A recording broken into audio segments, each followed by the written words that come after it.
"Holmes," said I, as I stood one morning in our bow window looking down the street. "Here is a madman coming along. Seems rather sad that his relative should allow him to come out alone." My friend rose lazily from his armchair and stood with his hands in his pockets of his dressing gown, looking over my shoulder. It was a bright, crisp February morning, and the snow of the day before still lay deep upon the ground, shimmering brightly into wintry sun. Down the center of Baker Street, it had been plowed into a brown, crumbly band by the traffic, but at either side and on the heaped up edges of the footpaths, it still lay as white as when it fell. The gray pavement had been cleaned and scrapped, but it was still dangerously slippery, so that there were fewer passengers than usual. Indeed, from the direction of the Metropolitan Station, no one was coming save the single gentleman whose eccentric conduct had drawn my attention. He was a man of about 50, tall, portly, and imposing, with a massive, strongly marked face and a commanding figure. He was dressed in a sombre yet rich style, in black frock coat, shining hat, neat brown gaiters, and well-cut pearl gray trousers. Yet his actions were in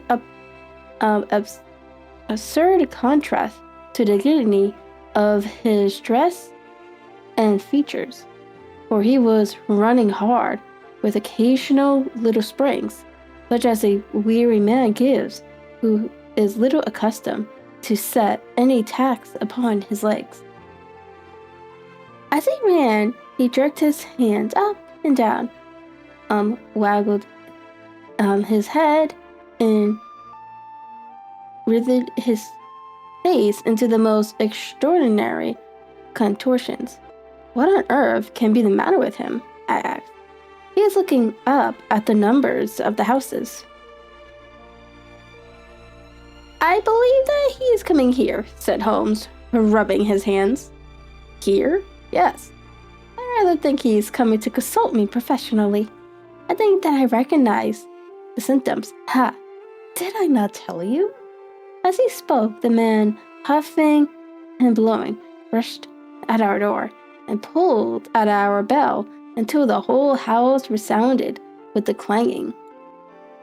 A few moments later, he was in our room, still puffing, still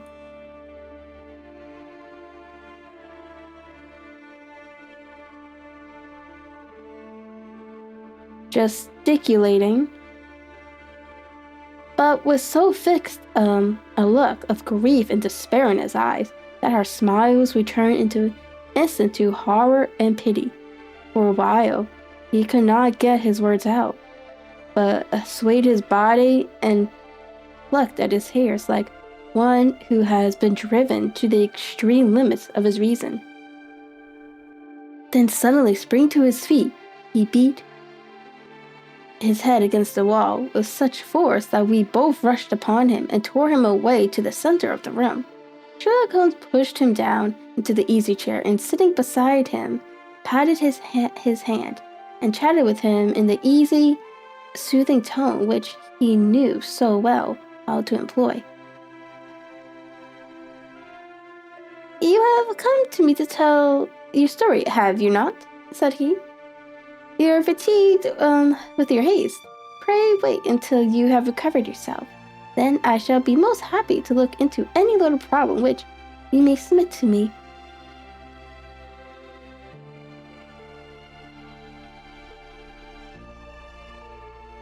The man sat for a moment or more, with a heaving chest, fighting against his emotions. Then he passed his handkerchief over his brow, set his lips tight, and turned his face towards us. "Not that you think me mad," said he. "I say that you have had some great trouble," responded Holmes. "God knows I have. A trouble which is enough to unseat my reason. So sudden, so terrible is it. Public disgrace I might have faced, although I am a man whose character has never yet bore a stain. Private affliction also is a lot of every man, but the two coming together, and in so frightful a form, have been enough to shake my very soul. Besides, it is not I alone. The very noblest in the land may suffer unless some way be found out of this horrible affair." "Pray compose yourself, sir," said Holmes, "and let me have a clear account of who you are, and what is it that has befallen you?" "My name," answered our visitor, "is probably familiar to your ears. I am Alexander Holder, of the banking firm of Holder and Stevenson, of Threadneedle Street." The name was indeed well known to us, as belonging to the senior partner in the second largest private banking concern in the city of London. What could have happened, then, to bring one of the foremost citizens of London to this most pitiable pass? We waited, all curiously, until with another effort he braced himself to tell his story. "I feel that time is of value," said he. "That is why I hastened here, when the police investigator suggested that I should secure your cooperation. I came to Baker Street by the Underground, and hurried from there on foot, for the cabs go slowly through the snow. That is why I was so out of breath, for I am a man who takes very little exercise. I feel better now, and I will put the facts before you as surely and yet as clearly as I can. It is of course well known to you that in a successful banking business, as much depends upon our being able to find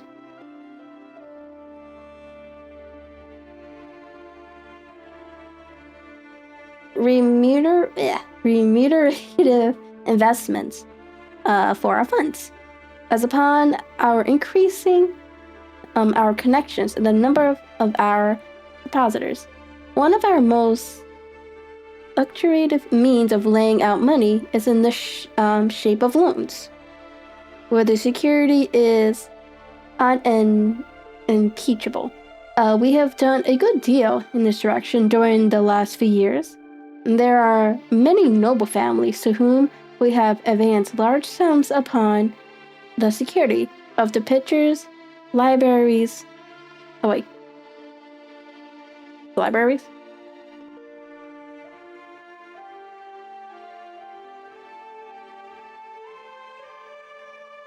Oh yeah, there's libraries. I don't know why I thought it looked weird. Or plate.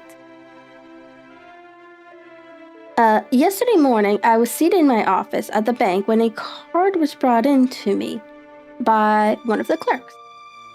I started when I saw the name, for it was that of no other than, well, perhaps even to you, I had better say no more than that. It was a name which is a household word all over the earth, one of the highest, noblest, most exalted names in England.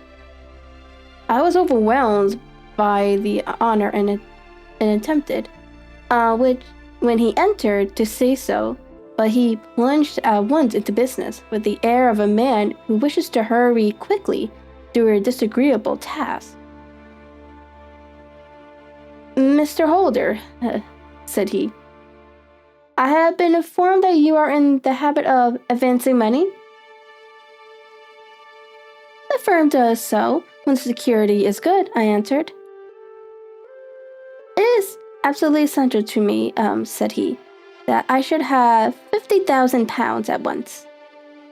I could, of course, borrow so trifling a sum 10 times over from my friends, but I much prefer to make it a matter of business and to carry out the business myself. In my position, you can readily understand that it is unwise to place oneself under obligations. For how long, may I ask, do you want this sum? I asked. Next Monday, I have a large sum due to me, and I shall then most certainly repay what you advanced with whatever interest you think is right to charge. But it is very essential to me that the money should be paid at once. I should be happy to advance it without further parley from my own private purse, said I, where it's not the strain would be rather more than it could bear. If, on the other hand, I am to do it in the name of the firm, then in justice to my partner, I must insist that even in your case, every business-like precaution should be taken. I should much prefer to have it so, said he, rising up a square black morocco case, which he had laid beside his chair. You have doubtless heard of the Beryl Coronet, one of the most precious public possessions of the empire, said I. Precisely. He opened the case, and there, embedded in soft, flesh-colored velvet, lay the magnificent piece of jewelry which he had named. There are 39 enormous... I'm gonna keep saying this wrong every time. Barrels, said he, and the price of the gold chasing is incalculable. The lowest estimate would put the worth of the coronet at double the sum which I have asked. I am prepared to leave it with you as my security. I took the precious case into my hands and looked in some perplexity from it to my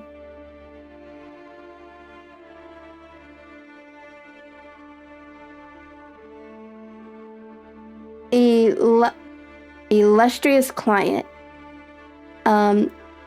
You doubt its value? He asked. Not at all. I only doubt the property of my leaving it. You may set your mind at rest about it. I should not dream of doing so where it is not absolutely certain that I should be able in 4 days to claim it. It is a pure matter of form. Is the security sufficient? Ample.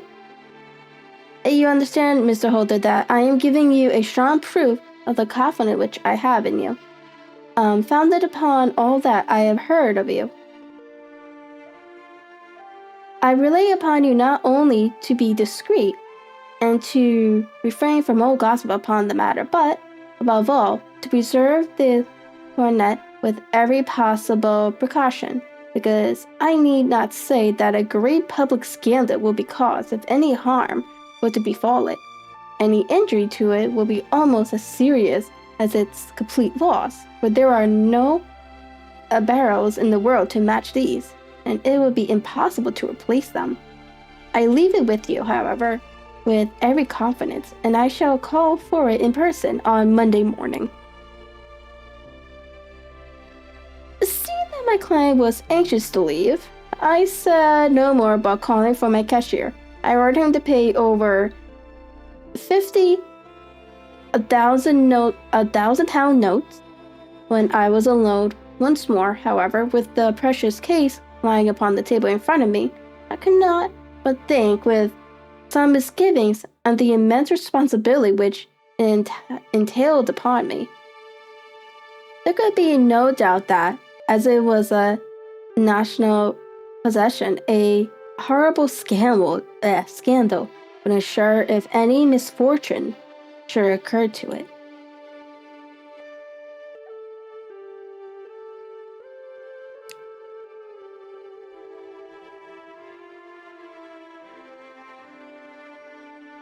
tea hot.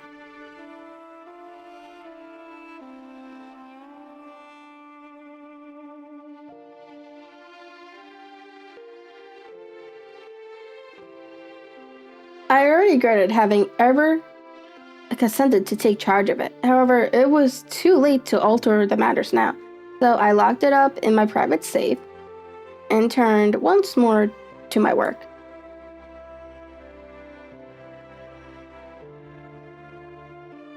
When evening came, I felt that it would be an imprudence to leave so precious a thing in the office behind me. Bankers' safes had been forced before now, and why should not mine be? If so, how terrible would be the possession in which I should find myself. I determined therefore that for the next few days, I would always carry the case backwards and forwards with me, so that it might never be really out of my reach. With this intention, I called a cab and drove out to my house at Stratham, carrying the jewel with me.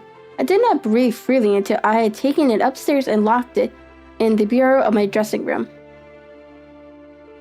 And now a word as to my household, Mr. Holmes, for I wish you to thoroughly understand the situation.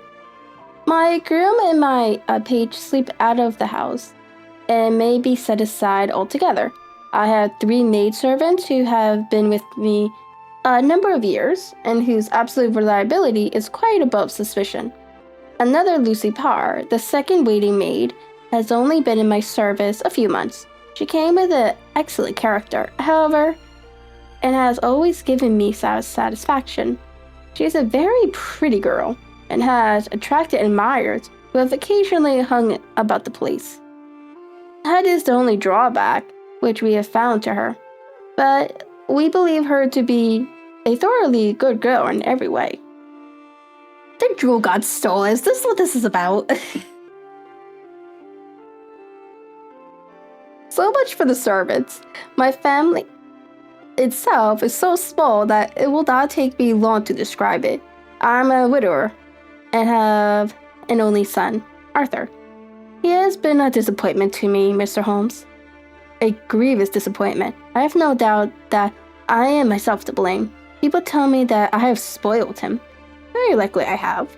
When my dear wife died, I felt that he was all I had to love. I could not bear to see the smile fade even for a minute from his face. I have never denied him a wish. Perhaps it would have been better for both of us had I been sterner. But I meant it for the best. It was naturally my intention that he should succeed me in my business, but he was not of a business turn. He was wild, wayward, and, to speak the truth, I could not trust him in the handlings of a large sum of money. When he was young, he became a member of the Aristocrats Club, and there, having charming manners, he was soon the intimate of a number of men with long purses and expensive habits. He learned to play heavily at cards and to squander money on the turf until he had again and again to come to me and implore me to give him an advance upon his allowance, that he might settle his debts of honor. He tried more than once to break away from the dangerous company which he was keeping, but each time the influence of his friend, Sir George Burnwell, was enough to draw him back again. And indeed, I could not wonder that such a man as Sir George Burnwell should gain an influence over him, for he has frequently brought him to my house, and I have found myself that I could hardly resist the fascination of his manner. He is older than Arthur, a man of the world to his fingertips, one who had been everywhere, seen everything, a brilliant talker, and a man of great personal beauty. Yet when I think of him in cold blood, far away from the glamour of his presence, I am convinced from his cynical speech and the look which I have caught in his eyes, that he is one who should be deeply distrusted. So I think, and so two things, my little Mary, who has a woman's quick insight into character. And now, there is only she to be described. She is my niece. But when my brother died 5 years ago and left her alone in the world, I adopted her, and have looked upon her ever since as my daughter. She is a sunbeam in my house, sweet, loving, beautiful, a wonderful manager and housekeeper. Yet as tender and quiet and gentle as a woman could be, she is my right hand. I do not know what I could do without her. In only one matter has she ever gone against my wishes. Twice, my boy has asked her to marry him, for he loves her devotedly, but each time she has refused him. I think that if anyone could have drawn him into the right path, it would have been she, and that his marriage might have changed his whole life. But now, alas, it is too late, forever too late.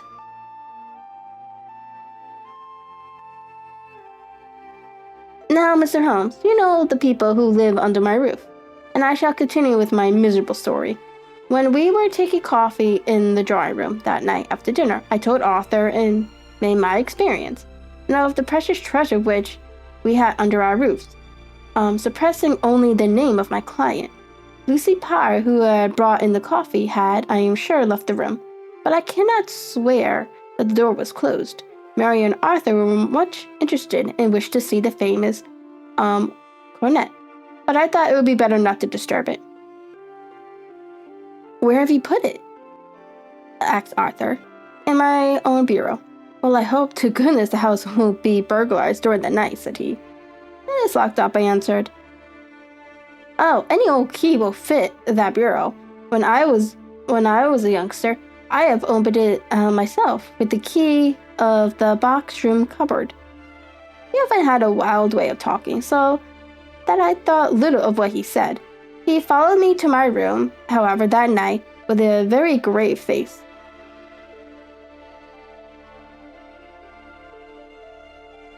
"Look here, Dad," said he with his eyes cast down. "Can you let me have £200? "Oh, I cannot," I answered sharply. "I have been far too generous with you in money matters."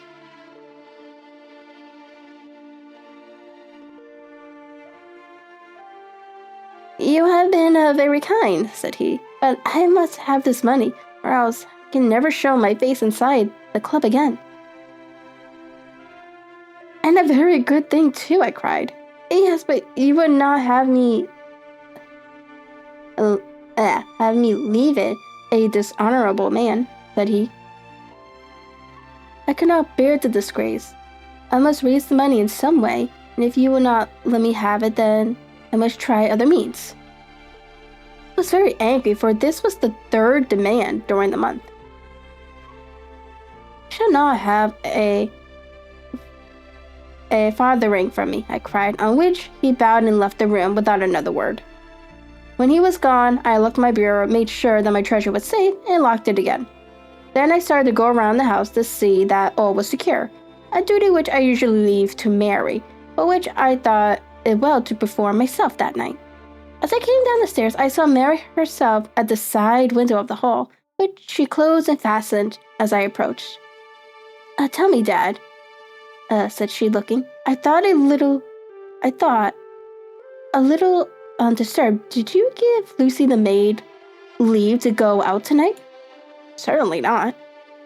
She came in just now by the back door. I have no doubt that she has only been to the side gate to see someone, but I think that it is hardly safe and should be stopped." "You must speak to her in the morning, or I will if you prefer it. Are you sure that everything is fastened?" "Quite sure, Dad." "Then good night." I kissed her and went up to my bedroom again, where I was soon asleep. I am endeavoring to tell you everything, Mr. Holmes. which may have any bearing upon the case, but I beg you that you will question me upon any point which I do not make clear. On the contrary, your statement is singularly lucid. I came to a part of my story now in which I should wish to be particularly so. I am not a very heavy sleeper, and the anxiety in my mind tended no doubt to make me even less so than usual. About 2 in the morning then, I was awakened by some sound in the house. It had ceased ere I was wide awake, but it had left an impression behind. But it had left an impression behind it as though a window had gently closed somewhere. I lay listening with all my ears. Suddenly, to my horror, there was the distinct sound of footsteps moving softly in the next room. I slipped out of bed, all palpitating with fear, and peeped round the corner of my dressing room door. "Arthur," I screamed, "you villain, you thief! How dare you touch that coronet?"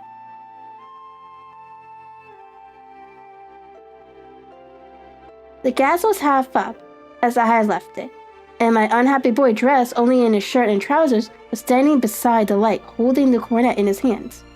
He appeared to be wrenching at it, or bending it with all his strength. At my cry, he dropped it from his grasp and turned as pale as death. I snatched it up, examined it.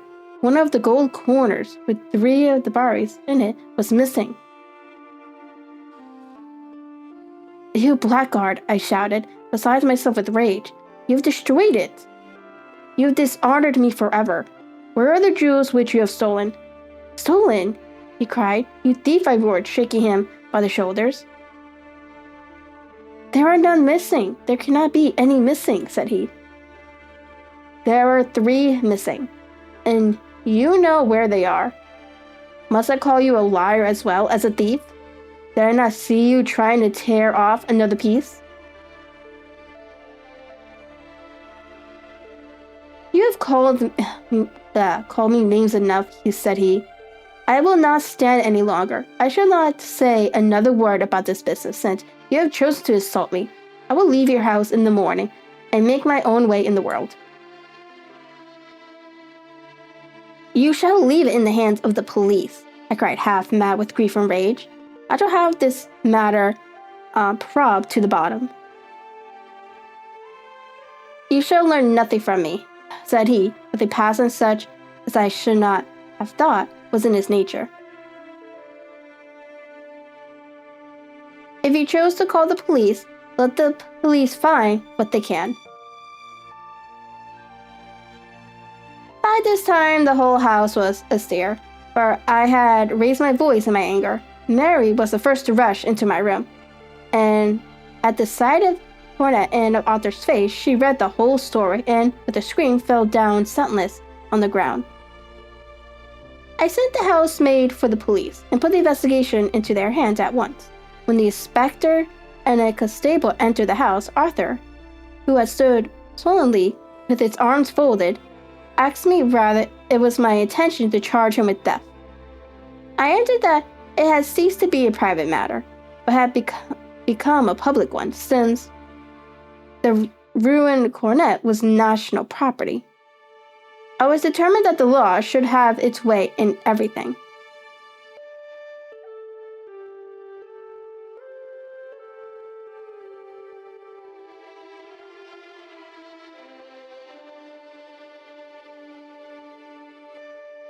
"At least," said he, "you will not have me arrested at once. It would be to your advantage, as well as mine, if I might leave the house for 5 minutes." "That you may get away, or perhaps that you may conceal what you have stolen?" said I, and I realized the dreadful position in which I was placed. I implored him to remember that not only my honor, but that of one who was far greater than I was at stake, and that he threatened to raise a scandal which would conceive the nation. He might avert it all if he would, but tell me what he had done with the 3 missing stones.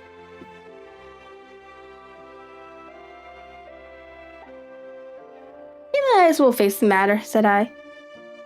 You'll be caught in the act. No confession could make your guilt more, heinous. If you but make such, reiteration as is in your power by telling us where brownies are, we shall be forgiven and forgotten. Keep your forgiveness for those who ask for it, he answered, turning away from me with a sneer.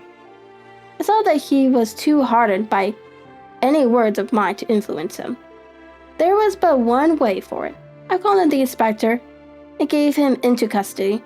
A search was made at once, not only of his person, but of his room, of every portion of the house, where he could possibly have concealed the gems.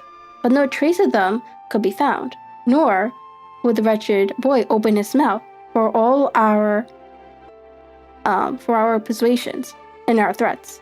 This morning, he was removed to a cell, and I, after going through all the police formalities, have hurried round to you to implore you to use your skills in unraveling the matter. The police have openly confessed that they can at present make nothing of it. You may go to any expense which you think necessary. I have already offered a reward of £1,000. My God, what shall I do? I have lost my honor, my gems, and my son in only one night. Oh, what shall I do?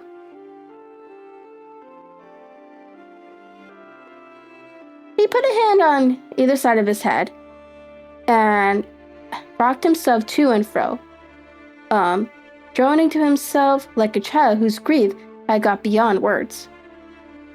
Sherlock Holmes sat in silence for a few minutes, with his brows knit and his eyes fixed upon the fire. Do you receive much company? He asked. None save my partner with his family, and an occasional friend of Arthur's, Sir George Burnwell. Has been several times lately. No one else, I think. Do you go out much in society? Arthur does. Mary and I stay at home. We neither of us care for it. That is unusual in a young girl. She is of a quiet nature. Besides, she is not so very young. She is 4 and 20.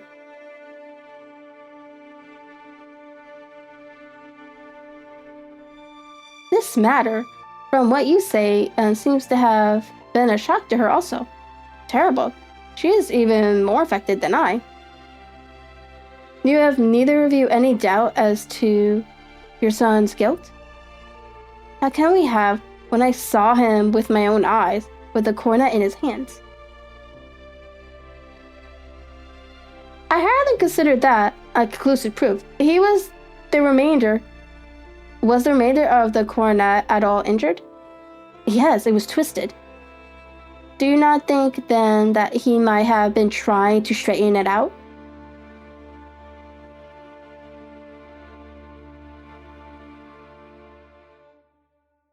God bless you. You are doing what you can for him and for me, but it is too a heavy task.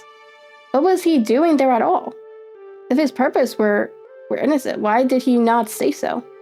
Precisely. And if it were guilty, why did he not invent a lie? His silence appears to me to cut both ways. There are several singular points about the case. What did the police think of the noise which awoke you from your sleep?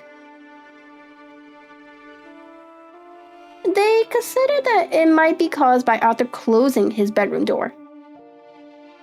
A likely story, as if a man bent on felony would slam his door so as to wake a household. What did they say, then, of the disappearance of these gems? They're still sounding the planking and probing the furniture until it's finding them. Have they thought of looking outside the house? Yes, they have shown extraordinary energy. The whole garden has already been minutely examined. "Now, my dear sir," said Holmes, "it is not obvious to you now that this matter really strikes very much deeper than either you or the police were at first inclined to think? It appeared to you to be a simple case. To me, it seems extremely complex. Consider what is involved by your theory. You suppose that your son came down from his bed, went at great task, to your dressing room, opened your bureau, took out your coronet, broke off by main force a small portion of it, went off to some other place, concealed 3 gems out of the 39 with such skill that nobody can find them, and then returned with the other 36 into the room in which he exposed himself to the greatest danger of being discovered. I ask you now, is such a theory tenable?"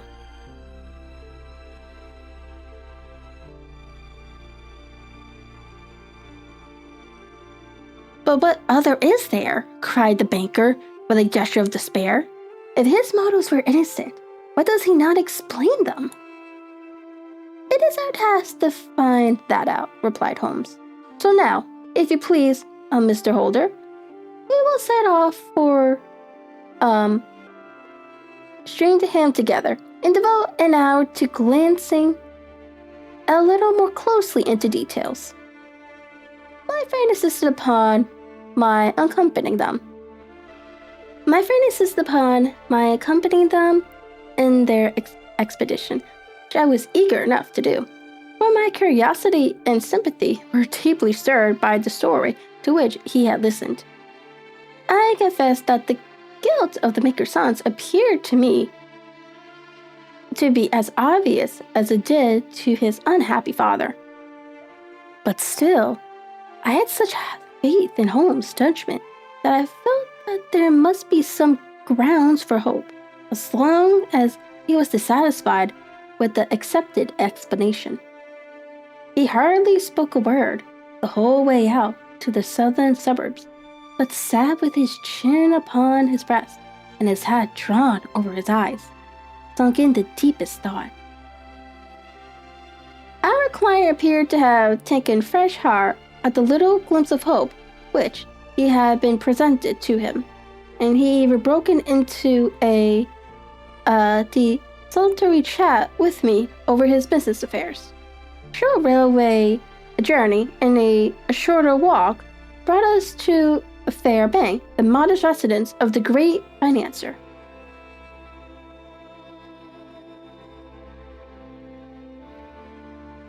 Fairbank was a good-sized square house of white stone, standing back a little from the road. A double-carriage sweep with a snow-clad lawn stretched down in front to 2 large iron gates which closed the entrance. On the right side was a small wooden trinket, which led into a narrow path between 2 neat hedges, stretching from the road to the kitchen door and forming the tradesman's entrance. On the left ran a lane which led to the stables, and was not itself within the grounds at all, being a public, though little used,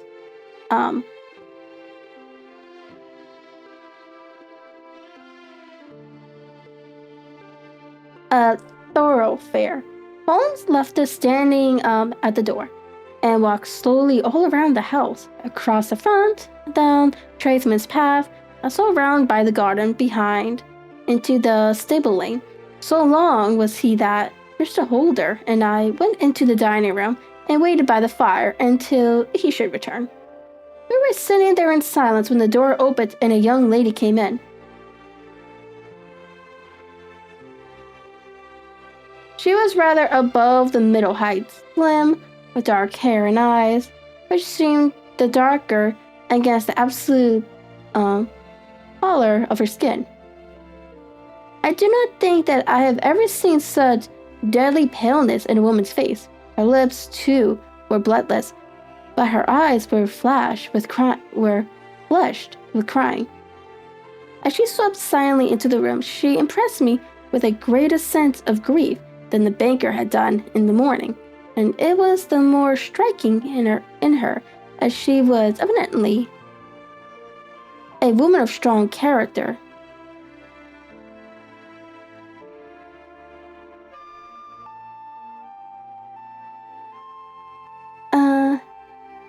With an immense capacity for her self-restraint. Disregarding my present, she went straight to her uncle and passed her hand over his head with a sweet, womanly caress.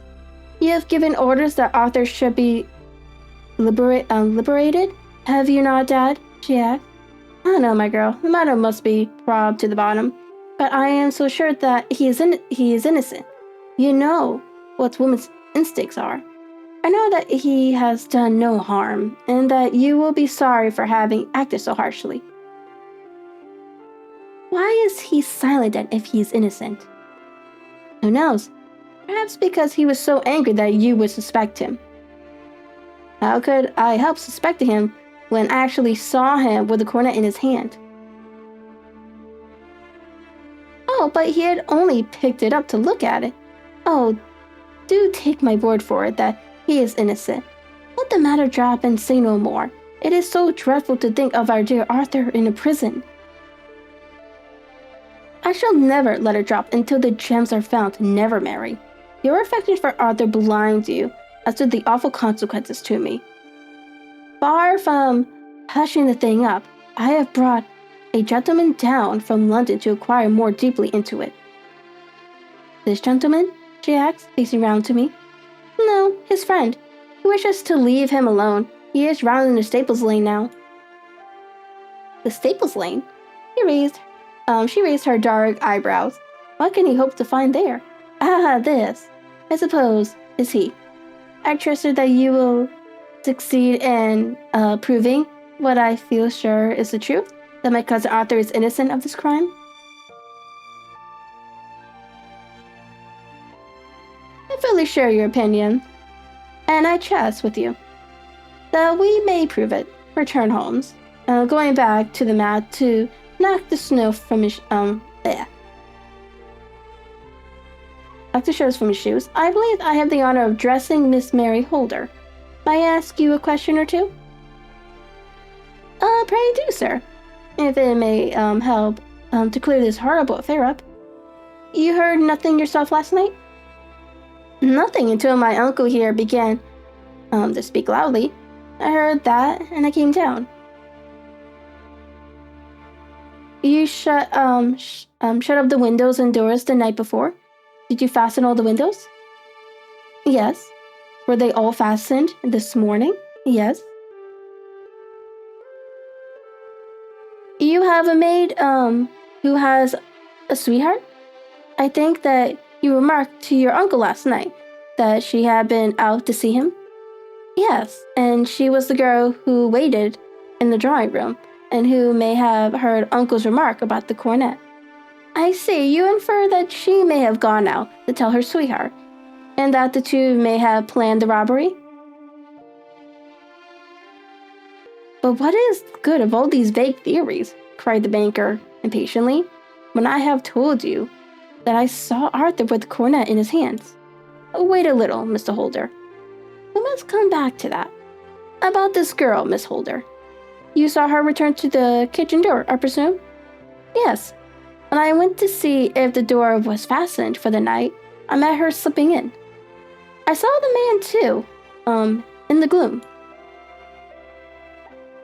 Do you know him? Oh, yes. He is the green, grocer who brings our vegetables round. His name is Francis, Prosper. He stood, said Holmes, to the left of the door. That is to say, further up the path than is necessary to reach the door? Yes, he did. And he is a man with a wooden leg?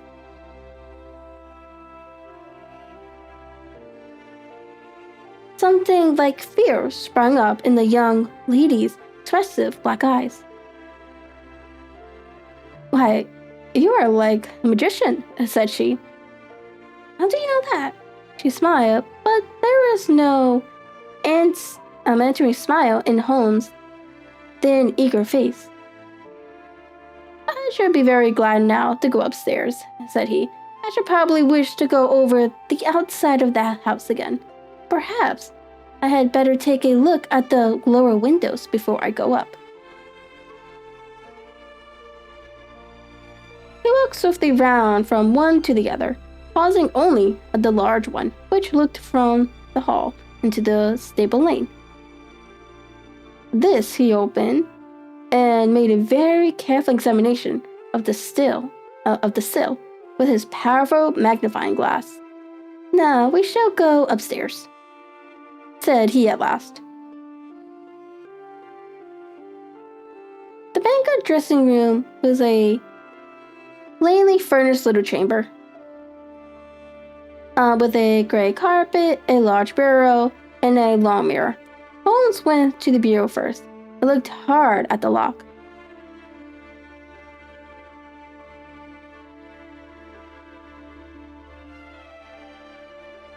Which key was used to open it?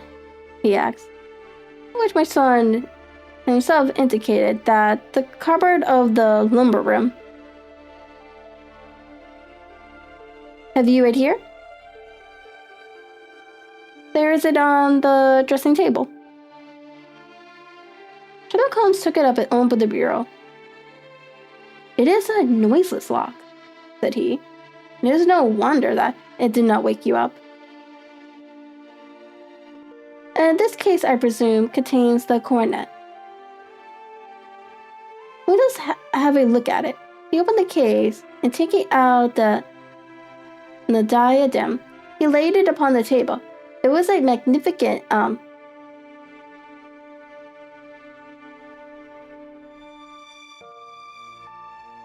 specimen, I think that's what the word is. Yeah, specimen of the jeweler's art. And the 36 stones were the finest I have ever seen. At one side of the coronet, it was a cracked edge where a corner holding 3 gems had been torn away. Now, Mr. Holder, said Holmes, where is the corner which corresponds to that which has been so unfortunately lost? May I beg that you will break it off? The banker recoiled in horror. I should not dream of trying, said he. Then I will. Holmes suddenly bent his strength upon it, but without result. I feel like give a little, said he. But though I am especially strong in the fingers, it would take me all my time to break it. An ordinary man could not do it. Now, what do you think would happen if I did break it, Mr. Holder? There would be a noise like a pistol shot. Do tell me that all this happened within a few yards of your bed, and that you heard nothing of it. I do not know what to think. It is all dark to me. But perhaps it may grow lighter as we go. What do you think, Miss Holder? I confess that I still share my uncle's perplexity. Your son had no shoes, no slippers on when you saw him? He had nothing on save only his trousers and a shirt. And shirt. Thank you. We have certainly been favored for extraordinarily luck during this inquiry, and it will be entirely our own fault if we do not succeed in clearing the matter up. With your permission, Mr. Holder, I shall now continue my investigation outside.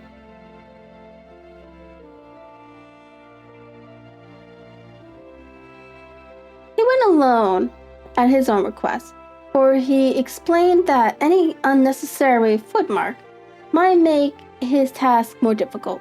For an hour or more he was at work, returning at last, with his feet heavy with snow and his features as inscrutable as ever. I think that I have seen now all that there is to see, Mr. Holder, said he. I can serve you best by returning to my rooms. But the gems, Mr. Holmes, where are they? I cannot tell.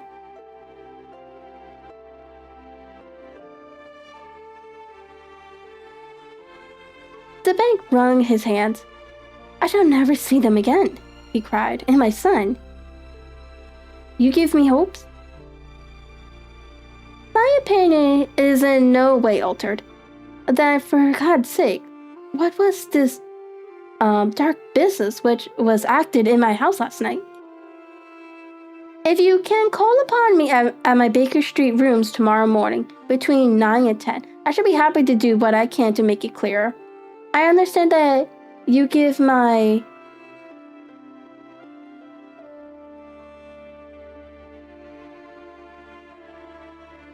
acted wounds to act for you, provide only that I get back the gems, and that you place no limits on the sum I may draw. I would give my fortune to have them back. Very good. I shall look into the matter between this and then. Goodbye. It is just possible that I may have to come over here again before evening. I am so confused.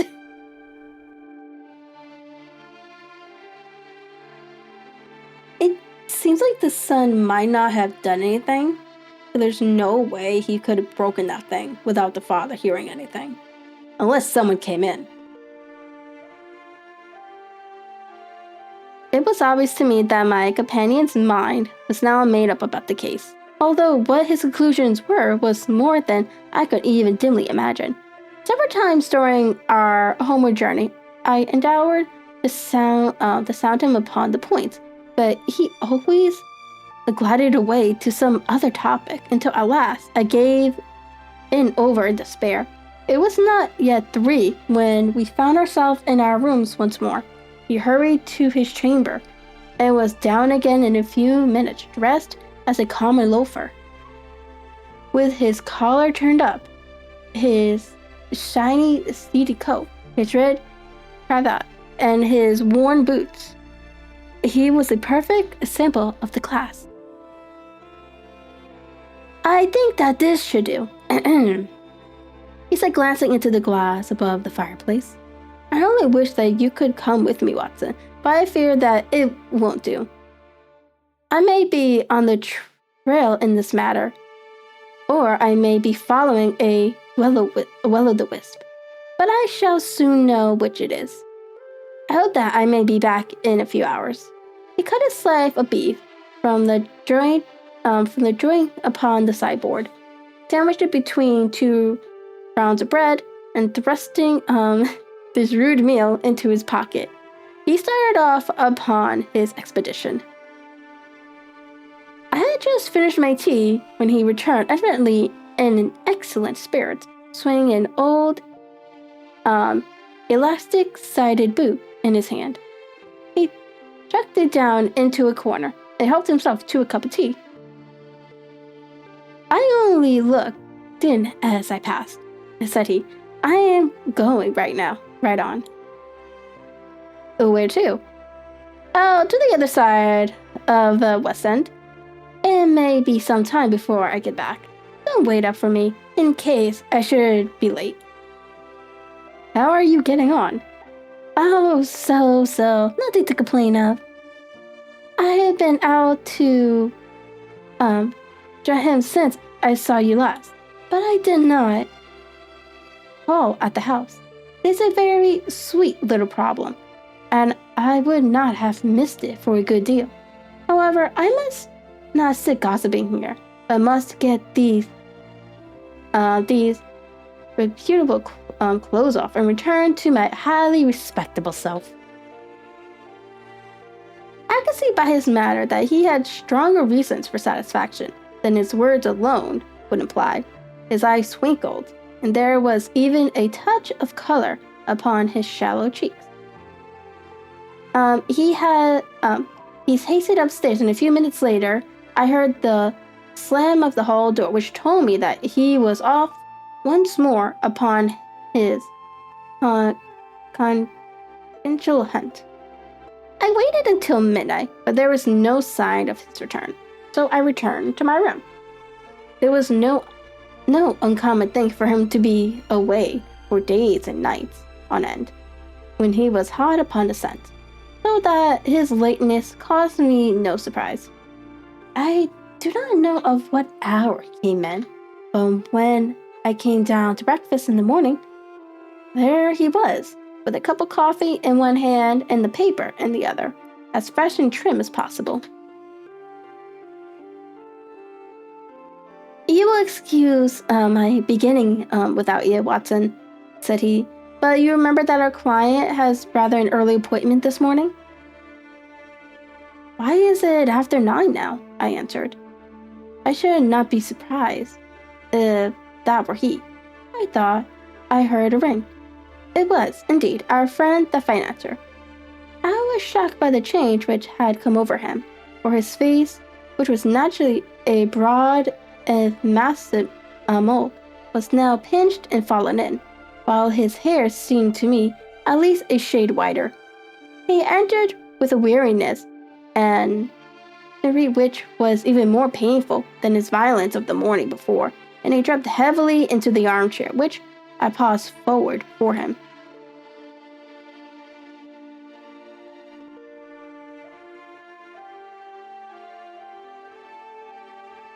"I do not know what I have done to be so severely tried," said he. "Only 2 days ago, I was a happy and prosperous man, without a care in the world. Now I am left to a lonely and dishonored age. One sorrow comes close upon the heels of another. My niece, Mary, has deserted me." "Deserted you?" "Yes. Her bed this morning has not been slept in. Her room is empty, and a note from me lay upon the hall table. I had said to her last night in sorrow and not in anger that if she had married my boy, all might have been well with him. Perhaps it was thoughtless of me to say so. It is to that remark that she refers to in this note. My dearest uncle, I feel that I have brought trouble upon you, and that if I had acted differently, this terrible misfortune might never have occurred. I cannot, with this thought in my mind, ever again be happy under your roof. I feel that I must leave you forever. Do not worry about my future, for that is provided for. And above all, do not search for me, for it will be fruitless labor, and an ill service to me. In life or in death, I am ever your loving Mary."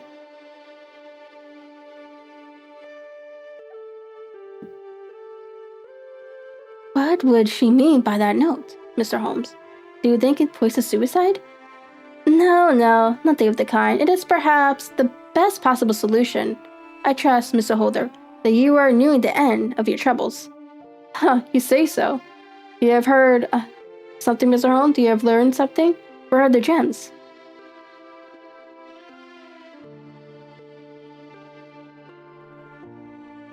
You would not think £1,000 pounds a piece an excessive sum for them?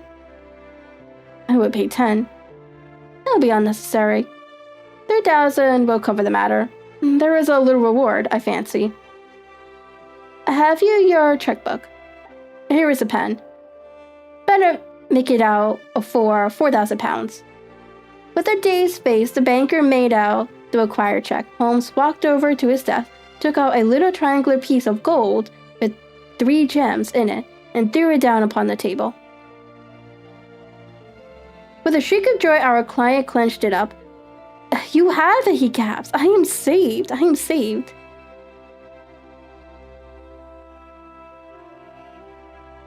The reaction of joy was as passionate as his grief had been, and he hugged his recovered gems to his bosom. "There is one other thing you owe, Mr. Holder," said Sherlock Holmes rather sternly. "Ow." He caught up a pen. "Name the sum, and I will pay it." "No, the debt is not to me. You owe a very humble apology to that noble lad, your son, who had carried himself in this matter, as I should be proud to see my own son do. Should I ever chance to have one. It was not Arthur who took him?"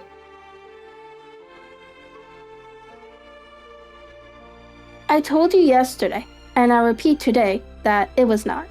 "You are sure of it?" "Then let us hurry to him at once to let him know that the truth is known." He knows already. When I had cleared it all up, I had an interview with him. And finding that he would not tell me the story, I told it to him, on which he had confessed that I was right, and to add the very few details which were not yet quite clear to me. Your news of this morning, however, may open his lips. For heaven's sakes, tell me then, what is this extraordinary mystery? I will do so, and I will show you the steps by which I reached it. And let me say to you first, that which it is the hardest for me to say, and for you to hear. There has been an understanding between Sir George Burnwell and your niece Mary. They have now fled together. Of course, it's the other one. Why am I not surprised?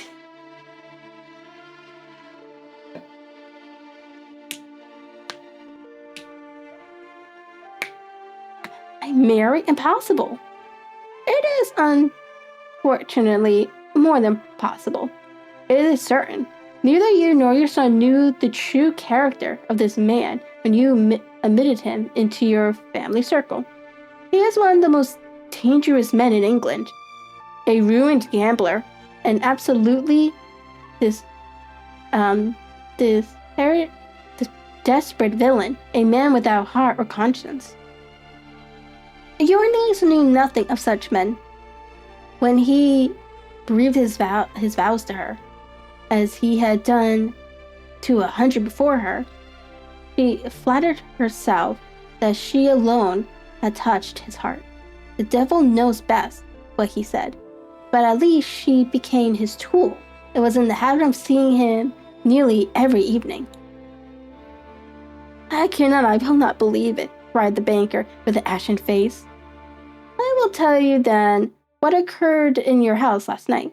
Your niece, when you had, as she thought, gone to your room, slipped down and talked to her lover through the window, which led into the stable lane. His foot marks had pressed right through the snow, so long had he stood there. She told him of the coronet. His wicked lust for gold kindled at the news, and he bent her to his will. I have no doubt that she loved you, but there are women in whom the love of a lover extinguishes all other loves, and I think that she must have been one. She had hardly listened to his instructions when she saw you coming downstairs, on which she closed the window rapidly and told you about one of the servants' expedients with her wooden-legged lover, which was all perfectly true. Your boy Arthur went to the bed after his interview with you, but he slept badly on the account of his uneasiness about his club debts.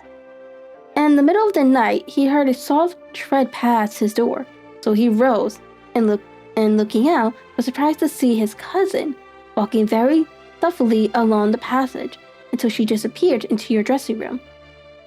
Petrified with astonishment, the lad slipped on some clothes and waited there in the dark to see what would come of this strange affair. Presently, she emerged from the room again, and in the light of the passage lamp, your son saw that she carried Precious Coronet in her hands.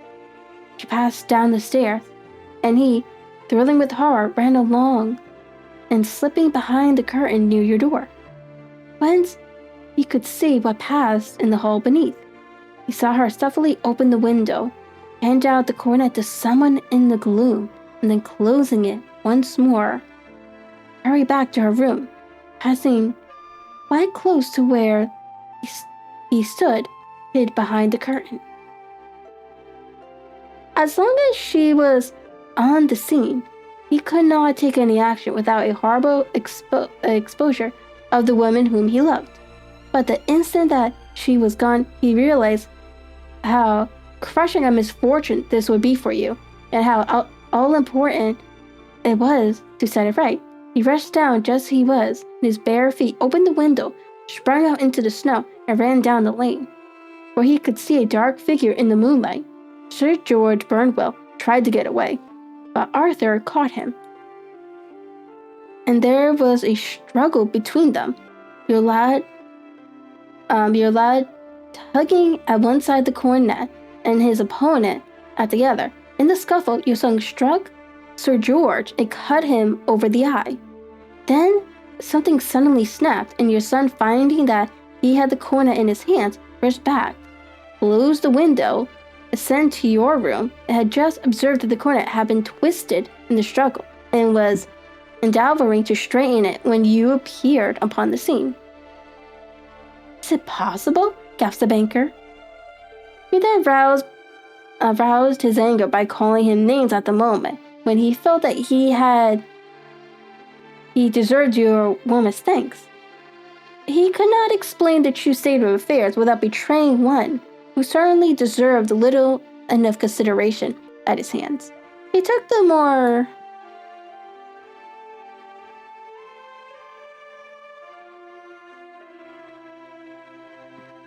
chivalrous view, however, and preserved her secret. And that was why she shrieked and fainted when she saw the cornet, cried Mr. Holder. Oh my God, what a blind fool I've ever been. And his asking to be allowed to go out for 5 minutes? Dear fellow wanted to see if the missing pieces were at the scene of the struggle. How cruelly I have misjudged him. When I arrived at the house, continued Holmes, I at once went very carefully round it to observe if there was any traces in the snow which might help me. I knew that none had fallen since the evening before, and also that there had been a strong frost preserve impressions. I passed along the tradesman's path but found it all trampled down and indistinguishable. Just beyond it, however, at the far side of the kitchen door, a woman had stood and talked with a man, whose round impressions on one side showed that she had a wooden leg. I couldn't even tell that they had been disturbed, for the woman had run back swiftly to the door, as she was shown by the deep toe and the light heel marks, while wooden leg had waited a little, and then had gone away. I thought at the time that this might be the maid, her sweetheart, of whom you had already spoken to me. An inquiry showed it was so. I passed round the garden without seeing anything more than random tracks, which I took to be the police. But when I got into the stable line, a very long and complex story was written in the snow in front of me. There was a double line of tracks of a booted man, and a second double line which I saw with the delight belonging to a man with naked feet. I was at once convinced that what you had told me, that the latter was your son. The first had walked both ways, but the other had ran swiftly, and as his trend was marked in place over the depression of the boot, it was obvious that he had passed after the other. I followed them up and found they led to the hall window, where Boots had worn all the snow away while waiting. When I walked to the other end, which was 100 yards or more down the lane, I saw where Boots had faced round, and where the snow was cut up, as though there had been a struggle. And finally, where a few drops of blood had fallen, to show me that I was not mistaken. Boots had then run down the lane, and another little smudge of blood showed that it was he who had been hurt. When he came to the high road at the other end, I found that the pavement had been cleared, so there was an end to that clue. On entering the house, however, I examined, as you remember, the sill and the framework of the hall window with my lens, and I could at once see that someone had passed out. I could distinguish the outline of an instep, where the wet foot had been pleased in coming in. I was then beginning to be able to form an opinion as to what had occurred. A man had waited outside the window. Someone had brought the gem. The deed had been overseen by your son, and he had pursued the thief, had struggled with him. They had each tugged at the coronet, their united strength causing damages which neither alone could have effected. He had returned with the prize, but had left a fragment in the grasp of his opponents. So far, I was clear. The question now was, who was the man, and who was it brought him the coronet? It is an maximum of mine that when you have excluded the impossible, whatever remains, however improbable, must be the truth. Now, I knew that it was not you who had brought it down, so there only remains your niece and the maids. But if it were the maids, why should your son allow himself to be accused in their place? There could be no probable reason. As he loved his cousin, however, there was an excellent explanation why he should retain her secret, the more so as the secret was a disgraceful one. When I remembered that you had seen her at that window, and how she had fainted on seeing the coronet again, my conjecture became a certainty. And who could it be who was her confederate? A lover, evidently, for who else could outweigh the love and gratitude which she must feel to you? I knew that you went out little, and that your circle of friends was a very limited one, but among them was Sir George Burnwell. I had heard of him before as being a man of evil reputation among women. It must have been he who wore those boots and retained the missing gems. Even though he knew that Arthur had discovered him, he might still flatter himself that he was safe, for the lad could not say a word without compromising his own family. Well, your own good sense will suggest what measures I took next. I went in the shape of a loafer to Sir George's house, managed to pick up an acquaintance with his valet, learned that his master had cut his head the night before, and finally, at the expense of 6 shillings, made all sure by buying a pair of his cast-off shoes. With those, I journeyed down to Streatham and saw that they exactly fitted the tracks. I saw an ill-dressed vagabond in the lane yesterday evening, said Mr. Holder. Precisely, it was I. I found that I had my man, so I came home and changed my clothes. It was a delicate part which I had to play then, for I saw that a prosecution must be avoided to avert scandal, and I knew that, so as to the villain would see that our hands were tied in the matter. I went and saw him. At first, of course, he denied everything, but when I gave him every particular that had occurred, he tried to bluster and took down a life preserver from the wall. I knew my man, however, and I clapped a pistol to his head before he could strike. Then he became a little more reasonable. I told him that I would give him a price for the stones he held. £1,000 apiece. That brought out the first signs of grief that he had shown. Why dash it all, said he. I've let them go at 600 for the 3. I soon managed to get the address of the rearer who had them, and promising him that there would be no prosecution. Off I sent to him, and after much chaffering, I got our stones at £1,000 apiece. Then I looked it upon your son, told him that all was right, and then eventually got to my bed about 2 o'clock, after what I may call a really hard day's work.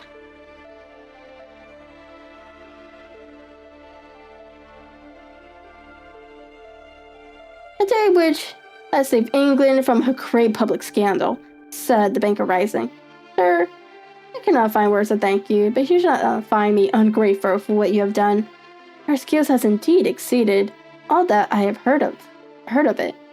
And now I must fly to my dear boy to apologize to him for the wrong which I have done to him.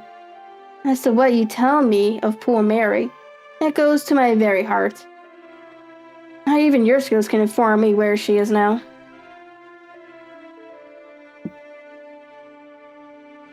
I think that we may safely say, returned Holmes, that she is wherever Sir George Burnwell's is. It is equally certain, too, that wherever her sins are, they will soon receive a more than sufficient punishment.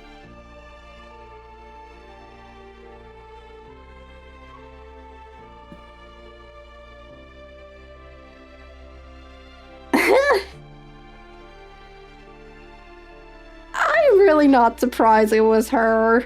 As if it wasn't the son, it had to be her. Of course it was like, a lover thing. I said he should have just kept that shit in the bank. The moment he took that home, I said like, no, something's gonna happen. That was probably like poor judgment on his part.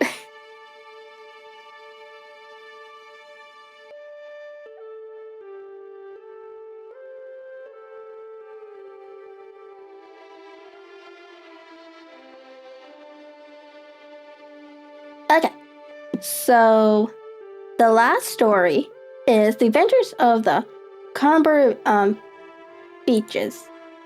Want to make sure size?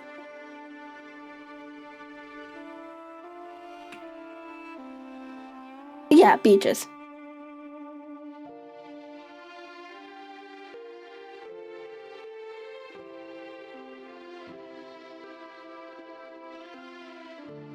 Okie dokie. To the man who loves art for its own sake, remarked Sherlock Holmes, tossing aside the advertisement sheet of the Daily Telegraph. It is frequently in its least important and lowliest manifestations that the keenest pleasure is to be deprived. No.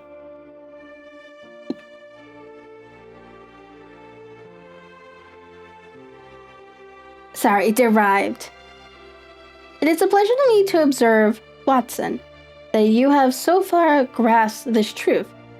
That is these little records of our cases, which you have been good enough to draw up, and I am bound to say, occasionally, to embellish, you have given prominence not so much to the many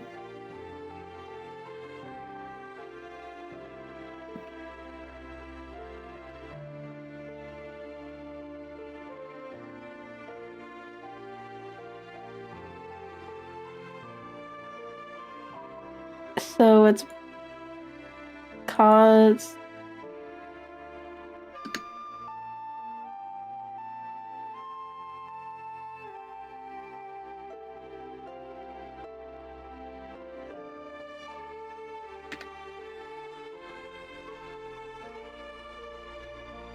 causes celebrus and sensational trials in which I have figured, but rather to those incidents which may have been trivial in themselves, but which have given room for those faculties of the deduction of the logical Bethany, which I have made my special providence. That is the biggest wrong on sentence ever.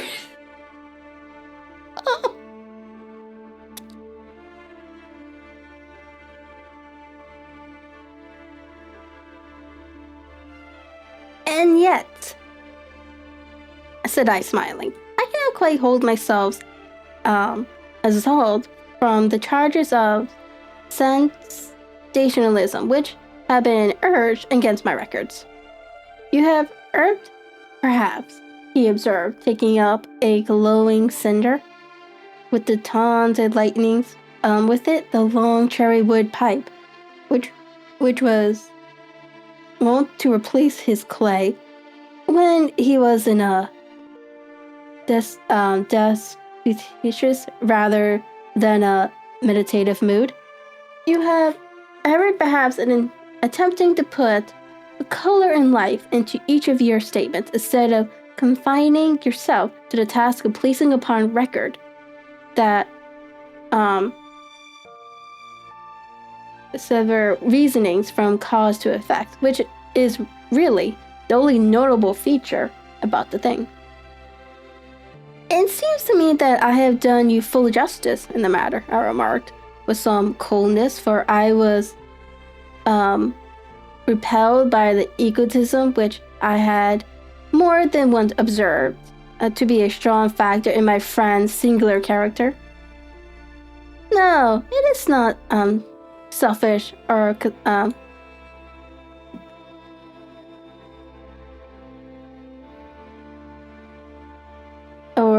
conceit, said he, answering, as was his wont, my thoughts rather than my words.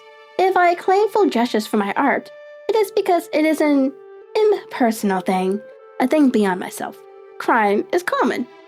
Logic is rare. Therefore, it is upon the logic rather than upon the crime that you should dwell. You have degraded what should have been a course of lectures to a series of tales. It was a cold morning of the early spring, and we sat after breakfast on either side of the cherry fire in the old room on Baker Street. A thick fog rolled down between the lanes of dune-colored houses, and the opposing windows loomed like dark, shapeless blurs through the heavy yellow reefs. Our gas was lit and shone on the white cloth and glimmer of china and metal, but the table had not been cleared yet. Sherlock Holmes had been silent all morning, dipping continuously into the advertisement column of a succession of papers until, at last, having apparently given up his search, he had emerged in no very sweet temper to lecture me upon my literary shortcomings. Oh, God. At the same time, he remarked, after a pause, during which he had sat puffing at his long pipe and gazing down into the fire, "You can hardly be open to a charge of sensationalism, for out of these cases which you have been so kind as to interest yourself in, a fair proportion do not treat of crime in its legal sense at all. The small matter in which I endeavored to help the King of Bohemia, the singular experience of his Mary of Sutherland, the problem connected with the man with the twisted lip, and the incident of the noble bachelor are all matters which are outside the pale of the law. But it is avoiding the sensational, I fear that you may have bordered on the trivial." "The end may have been so," I answered, "but the methods I hold to have been novel and of interest." Fisher, my dear fellow, what do the public, the great unobservant public, who could hardly tell a weaver by his tooth or a compositor by his left thumb, care about the finer shades of analysis and deduction? But indeed, if you are trivial, I cannot blame you, for the days of the great cases are past. Man, or at least criminal man, has lost all enterprise and originality. As to my own little practice, it seems to be degenerating into an agency for recovering lost lead pencils and giving advice to young ladies from boarding schools. I think that I have touched bottom at last, however. This note I had this morning marks my 0 point I fancy. Read it. He tossed a crumbling letter across to me. It was dated from Montague Palace upon the preceding evening, and ran thus. Dear Sherlock Holmes, I am very anxious to consult you as to whether I should or should not accept the situation which has been offered to me as governess. I shall call at 10:30 tomorrow, if I do not inconvenience you. Yours faithfully, Violet Hunter. Do you know the young lady? I asked. Not I. It is 10:30 now. Yes, I have no doubt that is her ring. It may turn out to be of more interest than you think. You remember that the affair of the blue compicle, which appeared to be a mere whim at first, developed into a serious investigation. It may be so in this case also. Well, let us hope so, but our doubts will very soon be solved, for here, unless I am much mistaken, is the person in question. As he spoke, the door opened and a young lady entered the room. She was plainly but neatly dressed, with a bright, quick face, freckled like a plover's egg, and with the brisk manner of a woman who has had her own way to make in the world. You will excuse my troubling you, I am sure, said she, as my companion rose to greet her. I have had a very strange experience, and as I have no parent or relations of any sort from whom I could ask advice, I thought that perhaps you would be kind enough to tell me what I should do. Pray, take a seat, Miss Hunter. I should be happy to do anything that I can to serve you. I could see that Holmes was variably impressed by the manner and speech of his new client. He looked her over in his searching fashion, and then composed himself with his lids drooping and his fingertips together to listen to her story. I have been a governess for 5 years, said she, in the family of the Colonel Spence Monroe. But 2 months ago, the Colonel received an appointment at Halifax and Nova Scotia and took his children over to America with him, so that I found myself without a situation. I advertised and I answered advertisements, but without success. At last, the little money which I had saved began to run short, and I was at my wits' end as to what I should do. That is a well-known agency for governess in the West End called Bustaways, and there I used to call about once a week in order to see whether anything had turned up, which might suit me. Westaway was the name of the founder of the business, but it is really managed by Miss Stopper. She sits in her own little office, and the ladies who are seeking employment wait in an anteroom, and are then shown in one by one when she consults the ledgers and sees whether she has anything which would suit them. Well, when I called last week, I was shown into the little office as usual, but I found that Miss Stopper was not alone. A prodigiously stout man with a very smiling face and a great heavy chin, which rolled down in fold upon fold over his throat, sat at her elbow with a pair of glasses on his nose, looking very earnestly at the ladies who entered. As I came in, he gave quite a jump in his chair and turned quickly to Miss Stopper.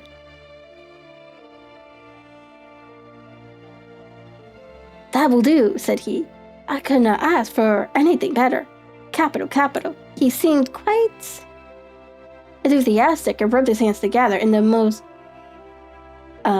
general fashion. He was such a comfortable-looking man that it was quite a pleasure to look at him. "You are looking for a situation, miss?" he asked. "Yes, sir." "As governess?" "Yes, sir." "And what salary do you ask?" "I had £4 a month in my last place with Colonel Spence Monroe." "Oh, ta-ta, sweating," he cried, throwing his fat hands out into the air like a man who is in a boiling passion. How could anyone offer so pitiful a sum to a lady with such attractions accomplishments? "My accomplishments, sir, may be less than you imagine," said I. "A little French, a little German, music and drawing." "Tut, he cried. "This is all quite besides the question.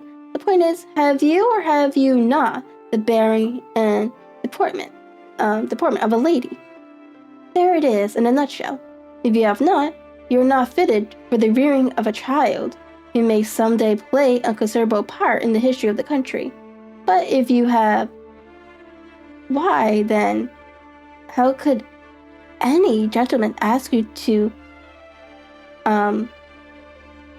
condescend to accept anything under 3 figures? Your salary with me, madam, will commence at £100 a year."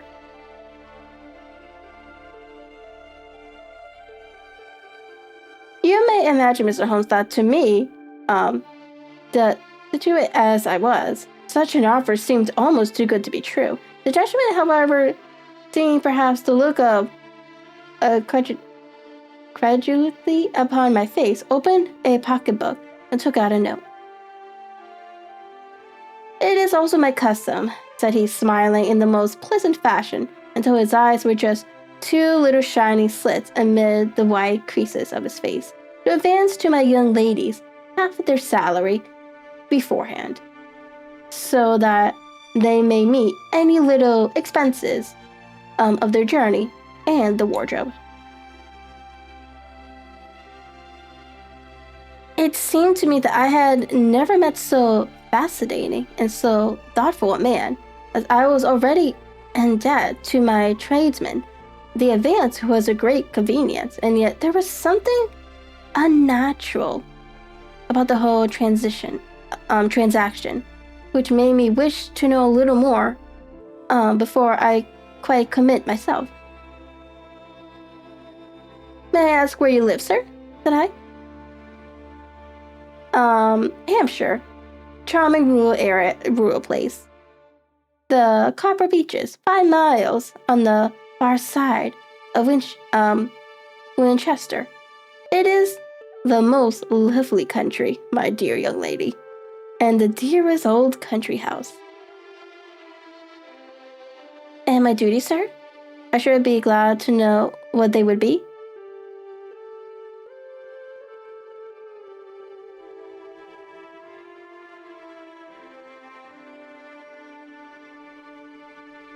"One child, one dear little romper, just 6 years old. Oh, if you could see him killing cockroaches with a slipper. Smack, smack, smack."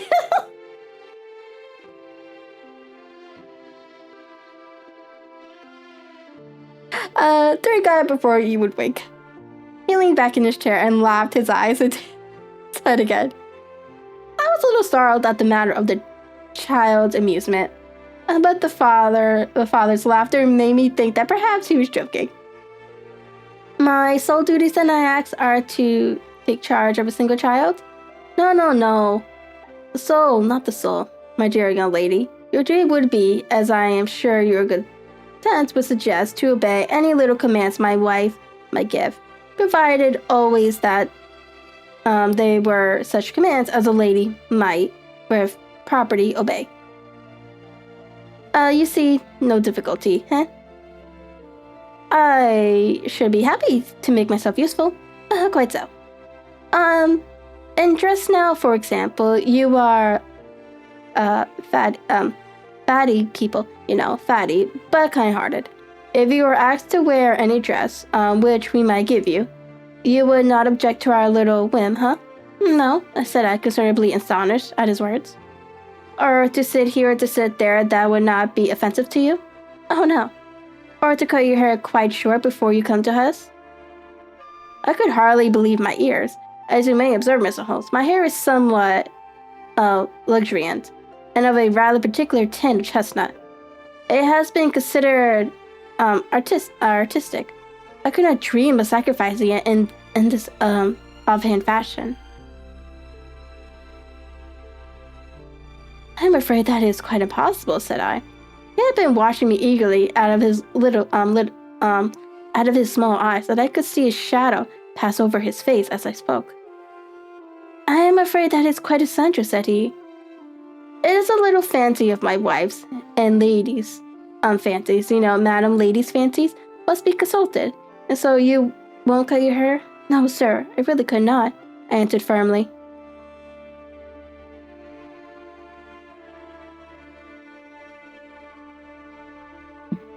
Ah, very well, then that quite settles the matter. It is a pity because, in other respects, you really have done very nicely.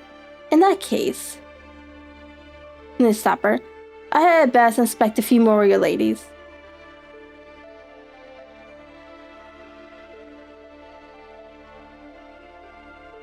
That was weird. No, okay. The Marchioness had said all this while busy with her papers, without a word to either of us, but she glanced at me now with so much annoyance upon her face that I could not help suspecting that she had lost a handsome commission through my refusal. Do you desire your name to be kept upon the book? She asked. If you please, Miss Stopper. Oh, really, it seems rather useless since you refuse the most excellent offers in this fashion, she said sharply. You can hardly expect us to exert ourselves to find another such opening for you. A good day to you, Miss Hunter. She struck a gong upon the table, and I was shown out by the page.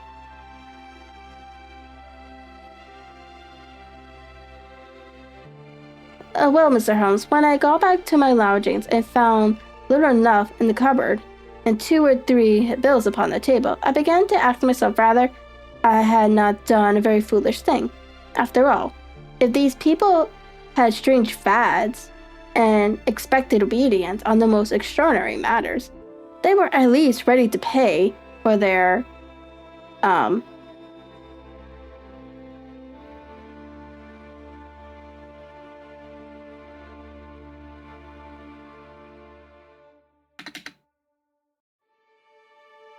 eccentricities.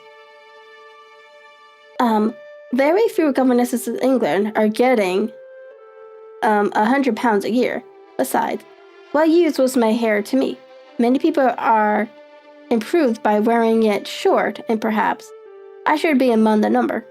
The next day, I was inclined to think that I had made a mistake, and by the day after, I was sure of it.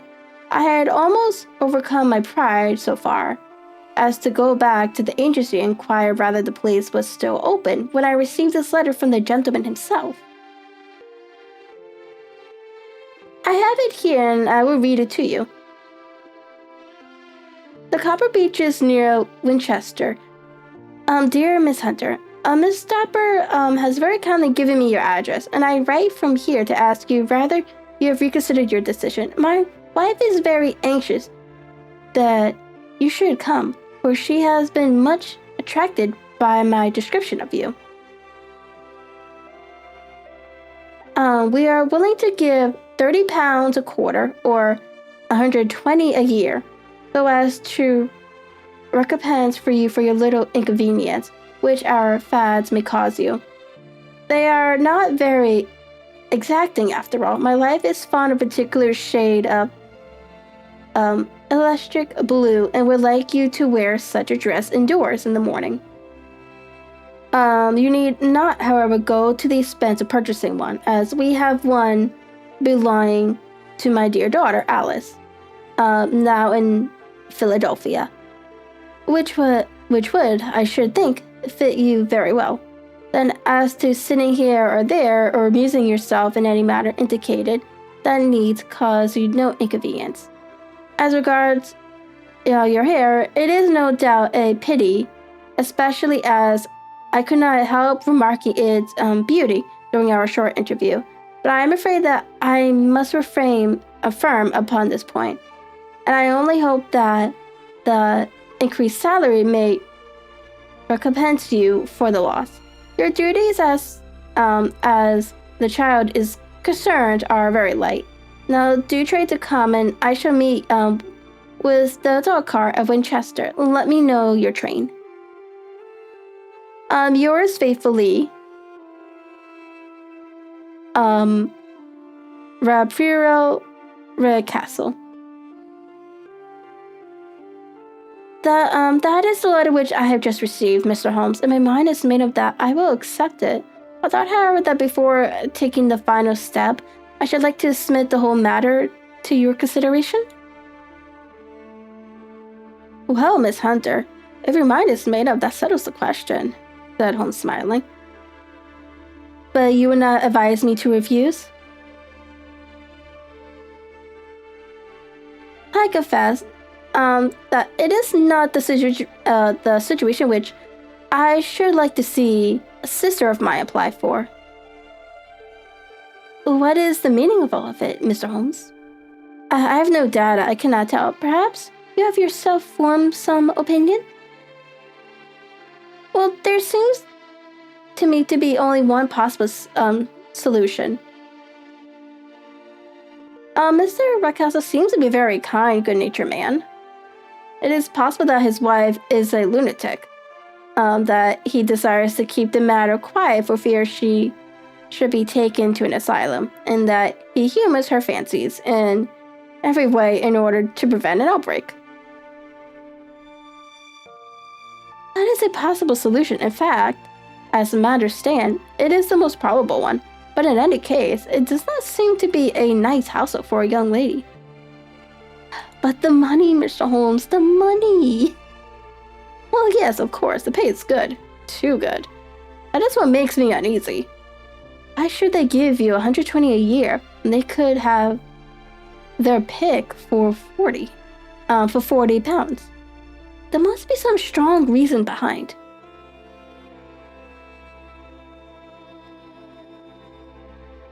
I thought that if I told you the circumstances, you would understand afterwards if I wanted your help.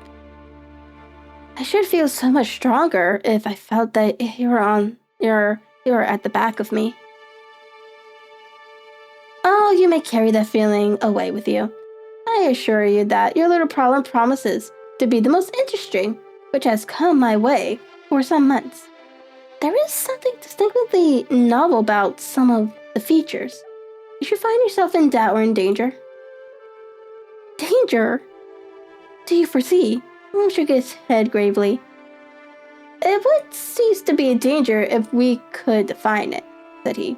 But at any time, day or night, a telegram would bring me down to your help. That is enough. She rose briskly from her chair, with anxiety all swept from her face. I shall go down to Hampshire. Quite easy in my mind now.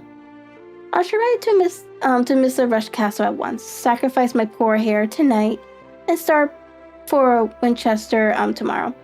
With a few grateful steps to Holmes, she bade us both good night, and bustled off upon her way.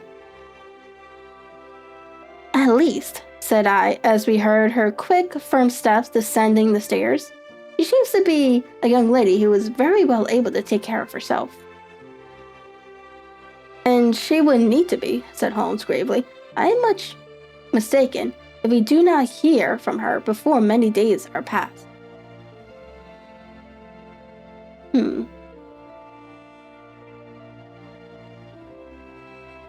I don't know. This man seems very suspicious.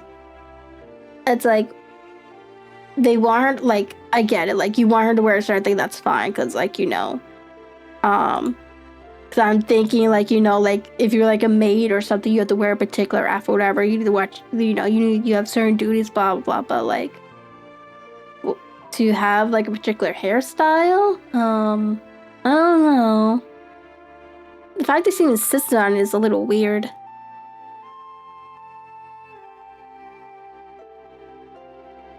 It was not very long before my friend prediction was fulfilled. A fortnight went by, during which I frequently found my thoughts turning in her direction and wondering what strange side eye of human experience this lonely woman had strayed into. The unusual salary, the curious conditions, the late duties, all pointed to something abnormal. Though rather a fad or a plot, or rather the man was a philanthropist or a villain, it was quite beyond my powers to determine. As to Holmes, I observed that he sat frequently for half an hour on end, with knitted brows and an abstracted air, but he swept the matter away with a wave of his hands when I mentioned it. "Dada, dada, dada," he cried impatiently. "I can't make brisk without clay." And yet he would always wind up by muttering that no sister of his should ever have accepted such a situation. The telegram which we eventually received came late one night, just as I was thinking of turning in, and Holmes was suddenly down to one of those all-night chemical researches, which he frequently indulged in. When I would leave him stooping over a retort and a test tube at night, I find him in the same position when I came down to breakfast in the morning. He opened the envelope and then, glancing at the message, threw it across to me.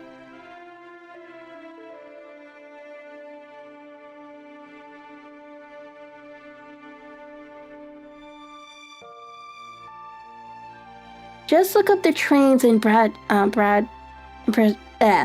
look up the trains in Bradshaw, said he, and turned back to the chemical studies.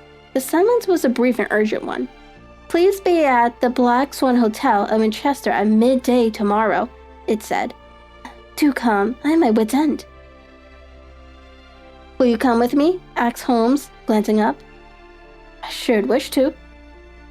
"Just look it up then. There is a train at 9:30, said I, glancing over at my brand shop. "It is due at Winchester at 11:30. "That will do very nicely. Then perhaps I had better postpone my analysis of the acetones, as we may need to be our best in the morning." By 11 o'clock the next day, we were all well upon our way to the old English capital. Holmes had been buried in the morning papers all the way down, but after he had passed the Hampshire boarding, he threw them down and began to admire the scenery. It was an ideal spring day, a light blue sky, flecked with little fleecy white clouds drifting across from west to east. The sun was shining very brightly, and yet there was a exhilarating nip in the air, which set an edge to a man's energy. All over the countryside, away to the rolling hills, around Aldershot, the little red and gray roofs of the farms, then he peeped out from amid the light green of the new foliage.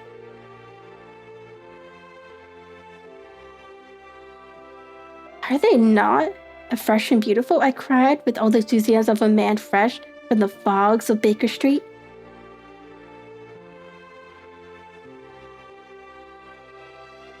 But Holmes shook his head gravely. "Do you know, Watson," said he, "that it is one of the curses of a mind with a turn like mine that I must look at everything with reference to my own special subject? You look at these scattered houses, and you are impressed by their beauty. I look at them, and the only thought which comes to me is a feeling of their isolation, and of the impurity with which crime may be committed here." "Good heavens," I cried. "Who would associate crime with the dear old homesteads?" "They always fill me with a certain horror. It was my belief, Watson, founded upon my experience, that the lowest and vilest alleys in London do not present a more dreadful record of sin than does the smiling and beautiful countryside. You horrify me." "But the reason is very obvious. The pressure of the public opinion can do in the town what the law cannot accomplish. There is no lane, no file, that the scream of a tortured child, the thud of a drunkard blow, does not negate sympathy and indignation among the neighbors. And then, the whole machinery of justice is ever so close that a word of complaint can set it going. And there is but a step between the crime and the dock. But look at these lonely houses, each in its own fields, filled for the most part with poor, ignorant folk who know little of the law. Think of the deeds of the hellish cruelty, the hidden wickedness, which may go on year in, year out. In such places and none the wiser. Had this lady, who appeals to us for help, gone to live in Manchester, I would never had a fear for her. It is the 5 miles of country which makes the danger. Still, it is clear that she is not personally threatened. No, if she can come to Winchester to meet us, she can get away. Quite so. She has her freedom. What can be the matter then? Can you suggest no explanation? I had devised 7 separate explanations, each of which could cover the facts as far as we know them. But which of these is correct can only be determined by the fresh information, which we shall no doubt find waiting for us. Well, there is the tower of the cathedral, and we shall soon learn all that Miss Hunter has to tell.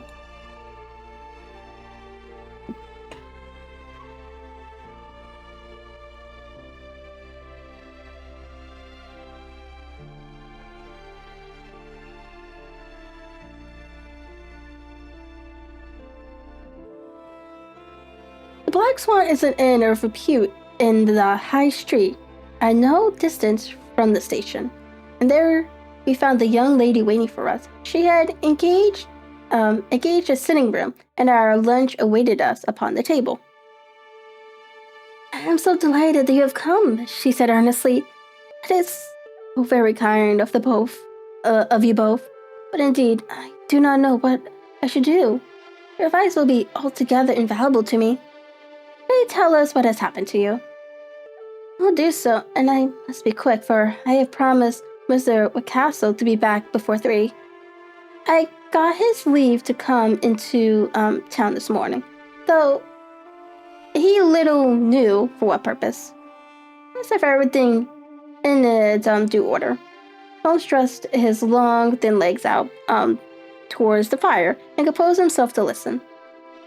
"In the first place, I must say that I have met on the whole with no actual ill treatment from Mr. and Mrs. Rucastle.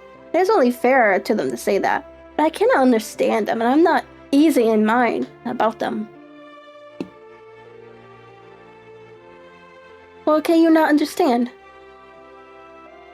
There are reasons for their conduct, but you shall have it all just as it occurred. When I came down, Mr. Rucastle met me here and drove me in his dog cart to the Copper Beeches. It is, as he said, beautifully situated, but it is not beautiful in itself, for it is a large square block of a house, whitewashed but all stained and streaked with damp and bad weather.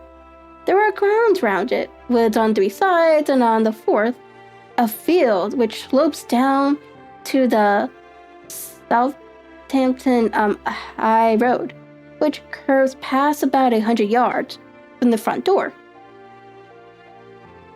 This ground in front belongs to the house, but the woods all around are part of Lord Southampton's preserves.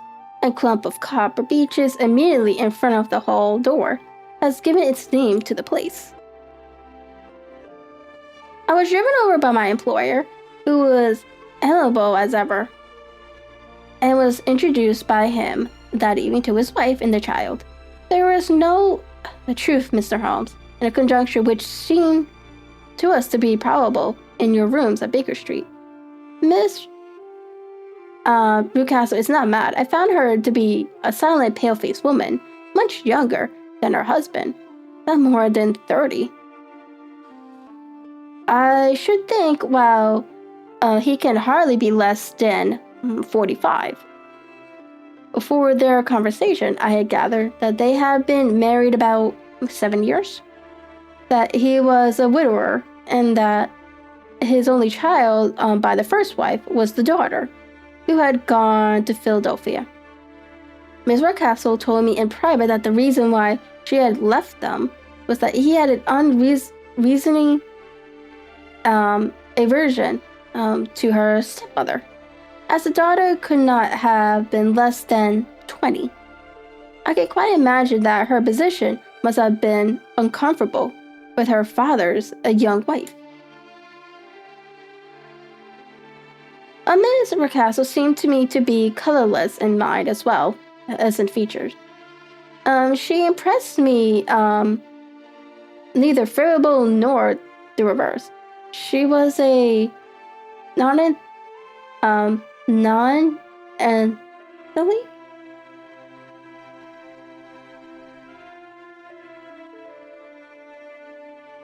She was a non-entity. It was easy to see that she was passionately devoted both to her husband and to her little son. Her light gray eyes wandered continuously from one to the other, noting every little want and forestalling it if possible. He was kind to her also in his bluff, boisterous fashion, and on the whole, they seemed to be a happy couple. And yet, she had some secret sorrow, this woman. She would often be lost in deep thought, with the saddest look upon her face. More than once, I have surprised her in tears. I have thought sometimes that it was the disposition of her child which weighed upon her mind, for I have never met so utterly spoiled and so ill-natured a little creature. Oh dear.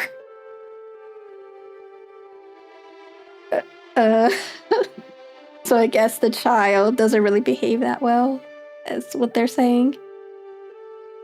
He is small for his age, with a head which is quite disproportionately large. His whole life appears to be spent in an alternation between savage fits of passion and gloomy interversions of sulking. Giving pain to any creature weaker than himself seems to be his one idea of amusement, and he shows quite remarkable talent in planning the capture of mice, little birds, and insects. What? What kind of child is this? But I would rather not talk about the creature, Mr. Holmes, and indeed, he has little to do with my story. I am glad of all the details, remarked my friend, whether they seem to you to be relevant or not. I still try not to miss anything of importance. The one unpleasant thing about the house which struck me at once was the appearance and conduct of the servants. They are only two, a man and his wife. Toller, for that is his name, is a rough, uncouth man with grizzled hair and whiskers and a perpetual smell of drink. Twice since I have been with them, he has been quite drunk, and yet Mr. Ruckcastle seemed to take no notice of it. His wife is a very tall and strong woman with a sour face, as silent as Miss Ruckcastle, much less amiable. They are a most unpleasant couple. But fortunately, I spend most of my time in the nursery and my own room, which are next to each other in one corner of the building.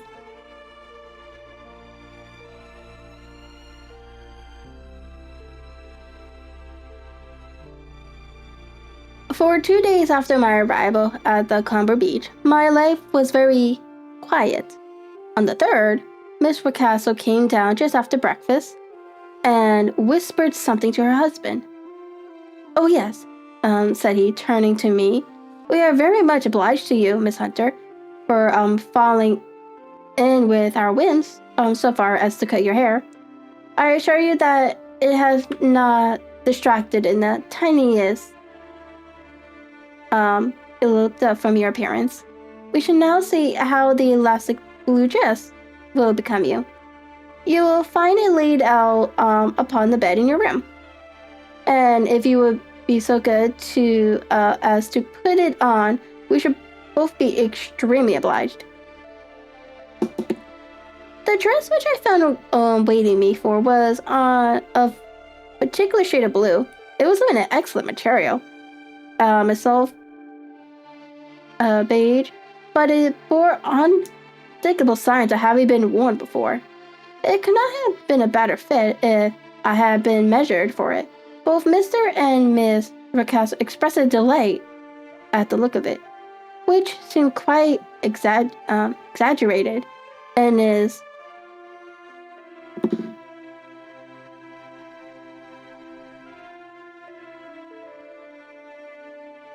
vehemence. They were waiting for me in the drawing room, which is a very large room stretching along the entire front of the house, with 3 long windows reaching down to the floor. A chair had been placed close to the central window, with its back turned towards it. In this I was asked to sit, and then Mr. Ricastle walked up and down on the other side of the room, began to tell me a series of the funniest stories I have ever listened to. You cannot imagine how comical he was, and I laughed until I was quite weary. Miss Ricastle, however, who has evidently no sense of humor, never so much as smiled, but sat with her hands in her lap, and a sad, anxious look upon her face. After an hour or so, Mr. Ricastle suddenly remarked that it was time to commence the duties of the day, and that I might change my dress and go to little Edward in the nursery.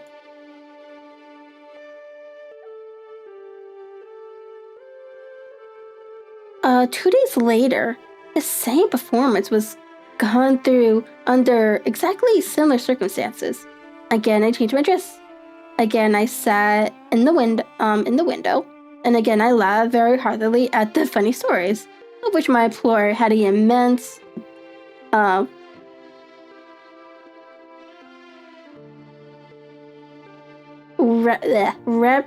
repertoire, in which he told inimitable. Then he handed me a yellow back novel, and moving my chair a little sideways, that my own shadow might not fall upon the page, he begged me to read aloud to him.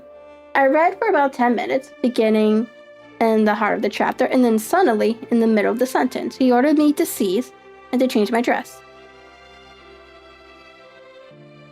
That is so weird. I wonder if they see her like the daughter, so they're just trying to replicate, I guess what the daughter used to do. That's what it feels like.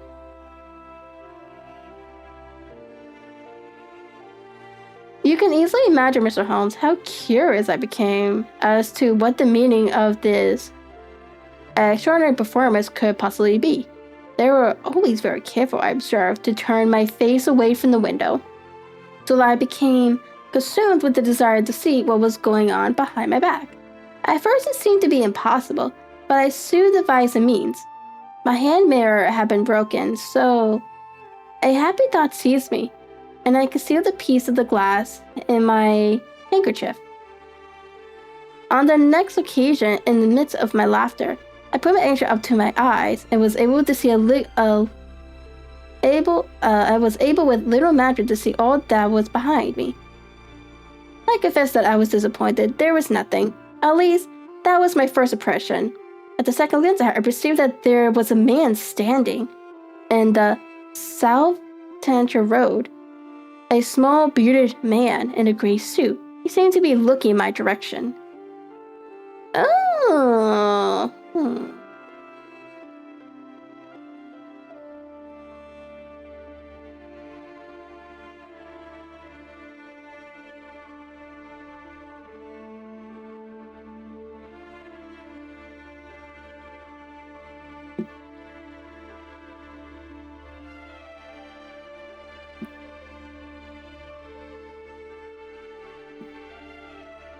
The road is an important highway, and there are usually people there.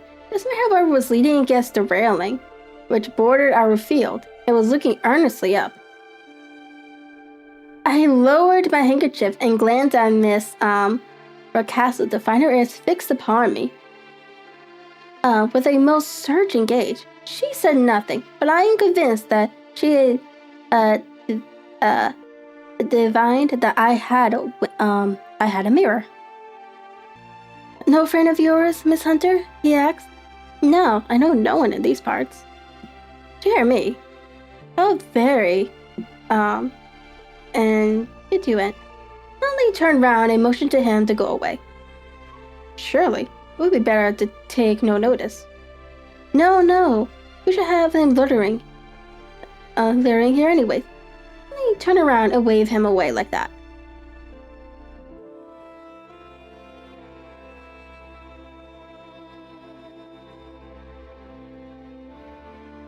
I did as I was told, and at the same instant, Miss Rucastle drew down the blinds. That was a week ago, and from that time, I have not sat again in the window, nor have I worn the blue dress, nor seen the man in the road. Pray continue, said Holmes. Your narrative promises to be a most interesting one.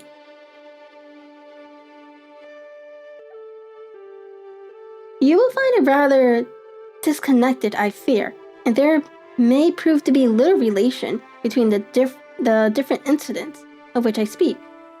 On the very first day that I was at the Copper Beech, Mr. Rucastle took me to a small outhouse, which stands near the kitchen door.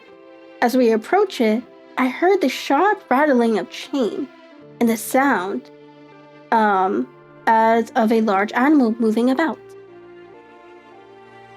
Look in here, said Mr. Rucastle, showing me a slip between two planks. He not a beauty? I looked through and was cautious of two glowing eyes and a vague figure huddled up in the darkness. Don't be frightened, said my employer, laughing at the start which I had given. It's only Carlo. My Mastiff. I call him mine, but really, old Haller, my groom, is the only man who can do anything with him. We feed him once a day, and not too much then, so that he is always as keen as mustard. Taller lets him loose every night, and God help the trespasser, whom he lays his fangs upon. For goodness sake, don't you ever, on any pretext, set your foot over the threshold at night, or it's as much as your life's worth. The morning was no idle one, for 2 nights later, I happened to look out of my bedroom window about 2 o'clock in the morning. It was a beautiful moonlight night, and the lawn in the front of the house was silvered over and almost as bright as day. I was standing, wrapped in the peaceful beauty of the scene, when I was aware that something was moving under the shadow of the Copper Beeches. As it emerged into the moonshine, I saw what it was. It was a giant dog, as large as a half tiny titted, with hanging jaw, black muzzled, and huge projecting bones. It walked slowly across the lawn and vanished into the shadow upon the other side. That dreadful sentinel sent a chill to my heart, which I did not think that any burglar could have done. And now, I have a very strange experience to tell you. I had, as you know, cut off my hair in London, and I had placed it in a Greek coil at the bottom of my trunk. One evening, after the child was in bed, I began to amuse myself by examining the furniture of my room, by rearranging my own little things. There was an odd chest of drawers in the room, the 2 upper ones empty and open, the lower one locked. I had filled the first 2 with my linen, and as I had still much to pack away, I was naturally annoyed at not having the use of the 3rd drawer. It struck me that it might have been fastened by a mere oversight. So I took out my bunch of keys and tried to open it. The very first key fitted to perfection, and I drew the drawer open. There was only one thing in it, but I am sure that you would never guess what it was. It was my coil of hair.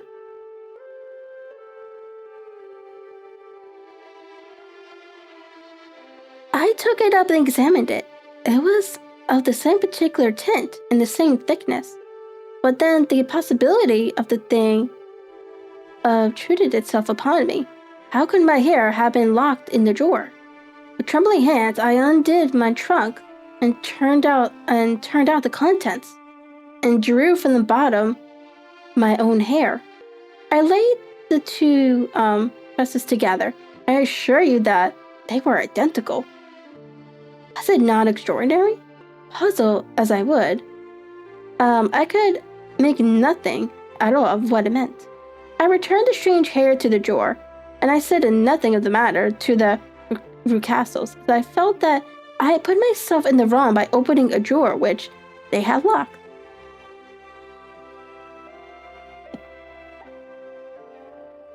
I am naturally observant, as you may have remarked, Mr. Holmes. And I soon had a pretty good plan of the whole house in my head. There was one wing, however, which appeared not to be inhabited at all.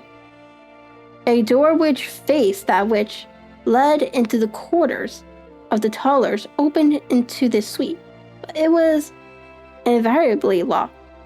One day, however, as I ascended the stairs, I met Mr. Rucastle coming out through the door, his keys in hands, and a look on his face which made him a very different person to the round, driving little man to whom I was accustomed. His cheeks were red, his brow was all wrinkled with anger, and the veins stood out at his temples with passion. He locked the door and hurried past me without a word or a look.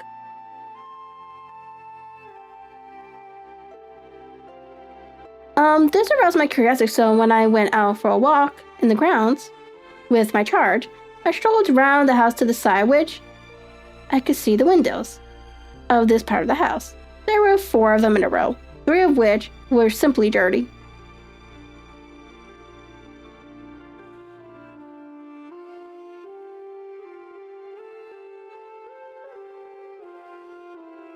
While the 4th was shuttered up. They were evidently all deserted. As I strolled up and down, glancing at them occasionally, Mr. Rucastle came out to me, looking as merry a traveler as ever. "Ah," said he, "you must not think me rude if I passed you without a word, my dear young lady. I was preoccupied with business matters."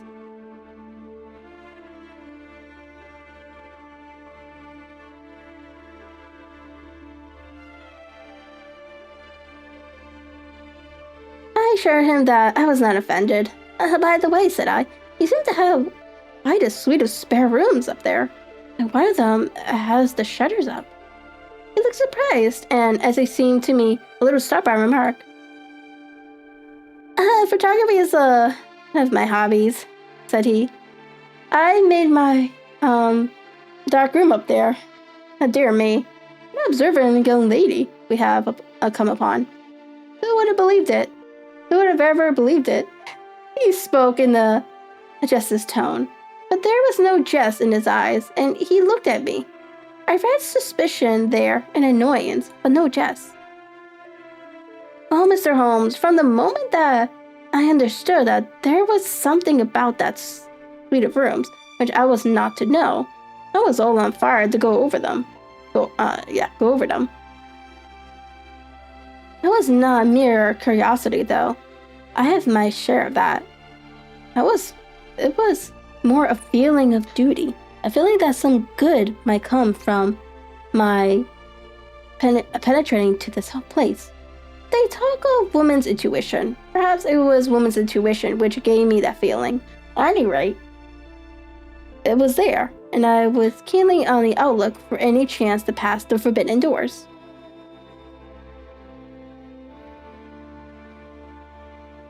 It was only yesterday that the chance came. I may tell you that besides Mr. Picasso, both Toller and his wife find something to do in these deserted rooms. And I once saw them carrying a large black linen bag with him through the door. Recently, he had been drinking hard, and yesterday evening he was very drunk, and when I came upstairs, there was the key in the door. I have no doubt at all that he had left it there. Mr. and Mrs. Picasso were both downstairs, and the child was with them, so that I had an admirable opportunity. I turned the key gently in the lock, opened the door, and slipped through. There was a little passage in the front of me, unpapered and uncarpeted, which turned a right angle at the farther end. Round this corner were 3 doors in a line, the first and the door of which were open. They each led into an empty room, dusty and cheerless, with 2 windows in one in the other, so thick with dirt that the evening light glimmered dimly through them. The center door was closed, and across the outside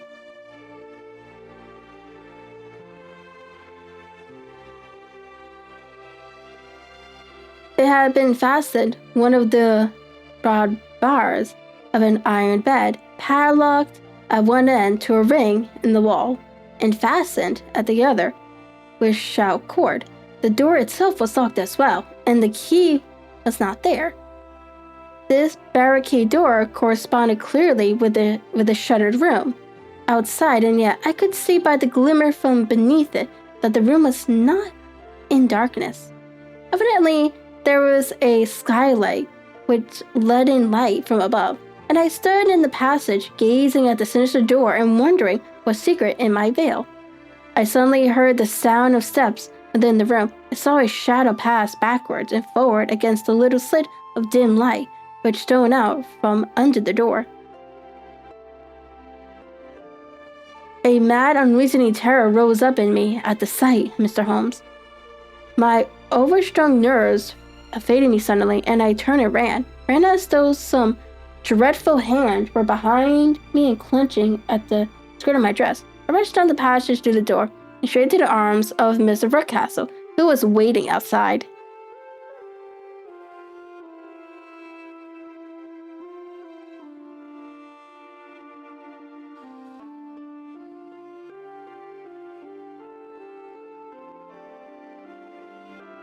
Do they have someone trapped in there? Maybe the daughter. Maybe she's not really in Philadelphia. Maybe she's trapped behind that room.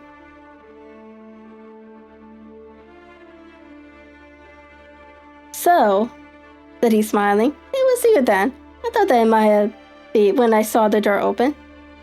Oh, I was so frightened, I panted. My dear young lady, you cannot think how caressing and soothing his manner was.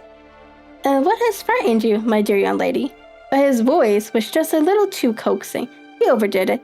I was kneeling on the ground against him. I was foolish enough to go into the empty ring, I answered. It is so lonely and eerie in this dim light that I was frightened and ran out again. Oh, it is so dreadfully still in there. Only that? Said he. Look at me keenly. Why? What do you think? I asked. Why do you think that I locked this door? I am sure that I do not know. It is to keep people out who have no business there. Do you see? He was still smiling in the most amiable manner. I am sure if I had known. Well then, you know now. And if you ever put your foot over the threshold again. Here is an instant the smile hardened into a grin of rage, and he glared down at me with the face of a demon. I will throw you to the mastiff. I was so terrified that I do not know what I did. I suppose that I must have rushed past him into my room. I remember nothing until I found myself lying in my bed, trembling all over. Then I thought of you, Mr. Holmes. Could not live there longer without some advice. I was frightened of the house, of the man, of the woman, of the servants, even of the child. They were all horrible to me. If I could only bring you down, all would be well. Of course, I might have fled from the house, but my curiosity was almost as strong as my fears. My mind was soon made up. I would send you a wire. I put on my hat and cloak, went to the office, which is about half a mile from the house, and then returned feeling very much easier. A horrible doubt came into my mind as I approached the door. At least the dog might be loose. But I remembered that Toller had drunk himself into a state of insensibility that evening, and I knew that he was the only one in the household who had any influence the savage creature, or who would venture to set him free. I slept in safety and lay awake half the night in my joy at the thought of seeing you. I had no difficulty in getting leave to come into Winchester this morning, but I must be back before 3 o'clock, for Mr. and Mrs. Rucaster are going on a visit and will be away all evening, so that I must look after the child. I have told you all my adventures, Mr. Holmes, and I should be very glad if you could tell me what it all means, and above all, what should I do? Holmes and I listened spellbound to this extraordinary story. My friend rose now and paced up and down the room, his hands in his pockets, and an expression of the most profound gravity upon his face. So, Toller is still drunk? He asked. Yes, I heard his wife tell Miss Rucaster that she would do nothing with him. Well, that is well. And the Rucasters go out tonight? Yes. Is there a cellar with a good strong lock? Yes, the wine cellar. Seemed to me to have acted all through this matter like a very brave and sensible girl, Miss Hunter. Do you think that you could perform one more feat? I should not ask it of you, if I do not think you're quite an exceptional woman. I will try. What is it? We shall be at Copper Beach by 7 o'clock, my friend and I. The Rucasters will be gone by that time, and Toller will, we hope, be incapable. There only remains Miss Toller, who might give the alarm. If you could send her into the cellar on some errand and then turn the key upon her, you will facilitate matters immensely. I will do it. Excellent. We shall then look thoroughly into the affair. Of course, there is only one feasible explanation. You have been brought there to personate someone, and the real person is imprisoned in this chamber. This is obvious. As to who this prisoner is, I have no doubt that it is the daughter, Miss Alice Rucaster, if I remember right, who was said to have gone to America. You were chosen, doubtless, as resembling her in height, figure, and the color of your hair. Hers has been cut off, very possibly in some illness, through which she has passed, and so of course yours had to be sacrificed also. By a curious chance, you came upon her tresses. The man in the road was undoubtedly some friend of hers, possibly her fiancé, and no doubt, as you wore the girl's dress and were so like her, he was convinced from your laughter whenever he saw you, and afterwards from your gesture, that Miss Rucaster was perfectly happy, and that she no longer desired his attentions. The dog is let loose at night to prevent him from endeavoring to communicate with her. So much is fairly clear. The most serious point in this case is the disposition of the child. What on earth has that to do with it? I ejaculated. Oh, my dear Watson, you as a medical man are continually gaining light as to the tendencies of a child by the study of the parent. Don't you see that the converse is equally valid? I frequently gained my first real insight into the character of parents by studying their children. This child is abnormally cruel merely by cruelty's sake, and rather he derives this from his smiling father, as I should suspect, or from his mother. It bodes evil for the poor girl who was in their power. I am sure that you are right, Mr. Holmes, cried our client. 1,000 times came back to me, which makes me certain that you have hit it. Oh, let us lose not an instant in bringing help to this poor creature. We must be circumspect, for we are dealing with a very cunning man. We could do nothing until 7 o'clock. At this hour we shall be with you, and it will not be long before we solve the mystery. We are as good as our word, for it was just 7 when we reached the Copper Beech. Having put up our trap at a wayside public house, the group of trees with its dark leaves shining like unburnished metal in the light of the setting sun were sufficient to mark the house, even had Miss Hunter not been standing smiling at the doorstep. Have you managed it, asked Holmes? A loud thundering noise came from somewhere downstairs. It is Miss Toller in the cellar, said she. Her husband lies snoring on the kitchen rug. Here are his keys, which are the duplicates of Mr. Rucastle's. You have done well indeed, cried Holmes with enthusiasm. Now lead the way, and we shall soon see the end of this black business. Pass up the stairs, unlocked the door, followed on down a passage, and found ourselves in front of the barricade which Miss Hunter had described. Holmes cut the cord and removed the transverse bars. Then he tried the various keys in the lock, but without success. No sound came from within. At the silence, Holmes' face clouded over. I trust that we are not too late, said he. I think, Miss Hunter, that we had better go in without you.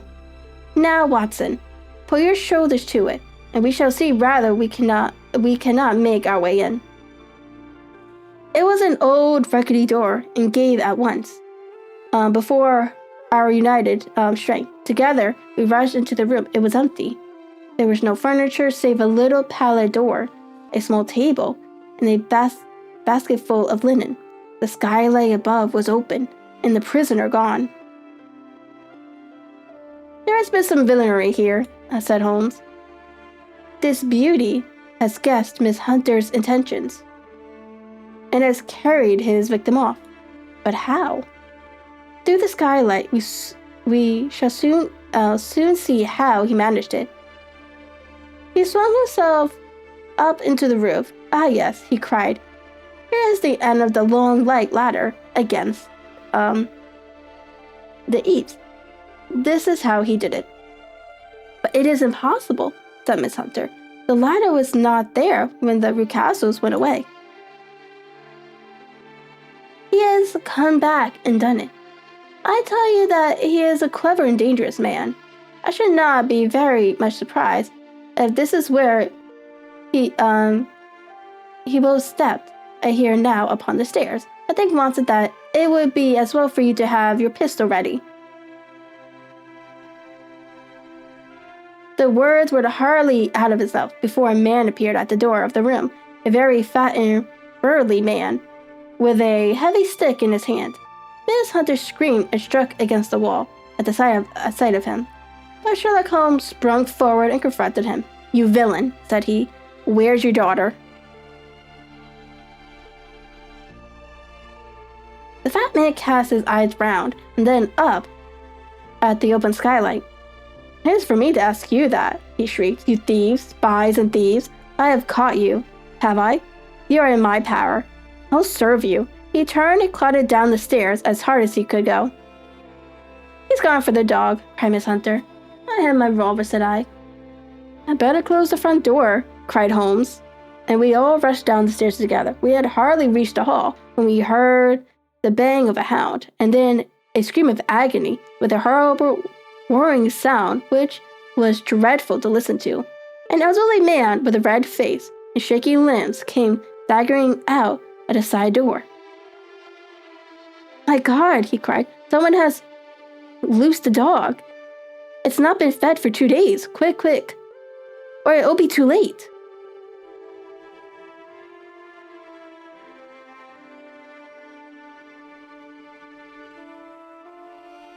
I rushed out round an angle of the house, with Toller hurrying behind us. There was the huge, fanciful brute, his black muzzle buried in Rucastle's throat, while he rained and screamed upon the ground. Running up, I blew its brains out, and it fell over with its keen white teeth still meeting it in the great crevices of his neck. Ooh! With much labor, we separated them and carried him, living but horribly mangled, into the house. We laid him upon the drawing room sofa, and having dispatched the somber Toller to bear the news to his wife, I did what I could to relieve his pain. We were all assembled round him when the door opened and a tall, gruff woman entered the room. "Miss Toller," cried Miss Hunter. "Yes, miss?" "Mr. Rucastle let me out when he came back before he went up to you." "Ah, miss, it is a pity you didn't let me know what you were planning, for I would have told you that your pains were wasted." "Ah," said Holmes, looking keenly at her. "It is clear that Miss Toller knows more about this matter than anyone else."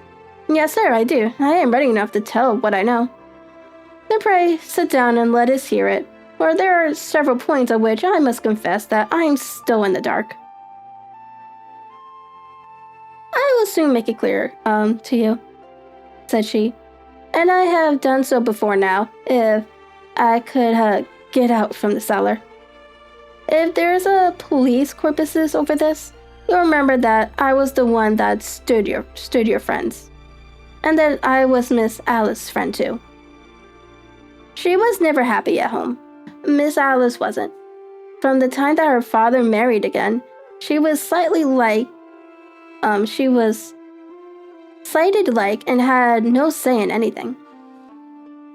But it never really became bad for her until after she met Mr. Fowler's at a friend's house.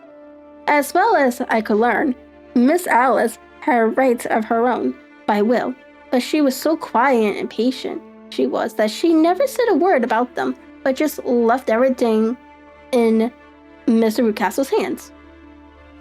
He knew he was safe with her, but when there was a chance of a husband coming forward who would ask for all that the law would give him, then her father thought it time to put a stop on it. He wanted her to sign a paper, so that whether she married or not, he would use her money. When she wouldn't do it, he kept worrying her until she got brain fever, and for 6 weeks was at death's door. Then she got better at last, all worn to a shadow, and with her beautiful hair cut off. But that didn't make no change in her young man, and he stuck to her as true as man could be. "Ah," said Holmes, "I think that's what you have been good enough to tell us, making the matter fairly clear. And I can deduct all that remains. Mr. Rucastle then, I presume, took to this system of imprisonment." "Yes, sir, and brought Miss Hunter down from London in order to get rid of the disagreeable assistance of Mr. Fowler." "That was it, sir. But Mr. Fowler, being a perceiving man, as a good seaman would be, blockaded the house, and having met you, succeeded by certain arguments, metallic or otherwise, in convincing you that your interests were the same as his." "Mr. Fowler was a very kind-spoken, free-handed gentleman," said Miss Toller sincerely, "and in this way he managed that your good man should have no want of drink, and that a ladder should be ready at the moment when your master had gone out." "You have it, sir, just as it happened. I am sure we owe you an apology, Miss Toller," said Holmes, "for you have certainly cleared everything with which puzzles us. And here comes the country surgeon and Miss Rucastle. Oh, I think, Watson, that we had best escort Miss Hunter back to Winchester, as it seems to me that our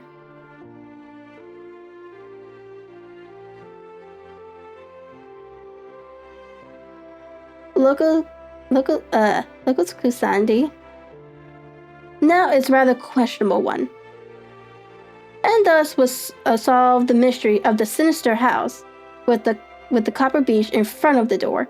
Mr. Rucastle survived, but was always a broken man, kept alive solely through the care of his devoted wife. They still live with their old servants, who probably know so much of Rucastle's past life that he finds it difficult to part from them. Mr. Fowler and Miss Rucastle were married by special license at South Penton the day after their flight, and he is now the holder of the government appointment in the islands of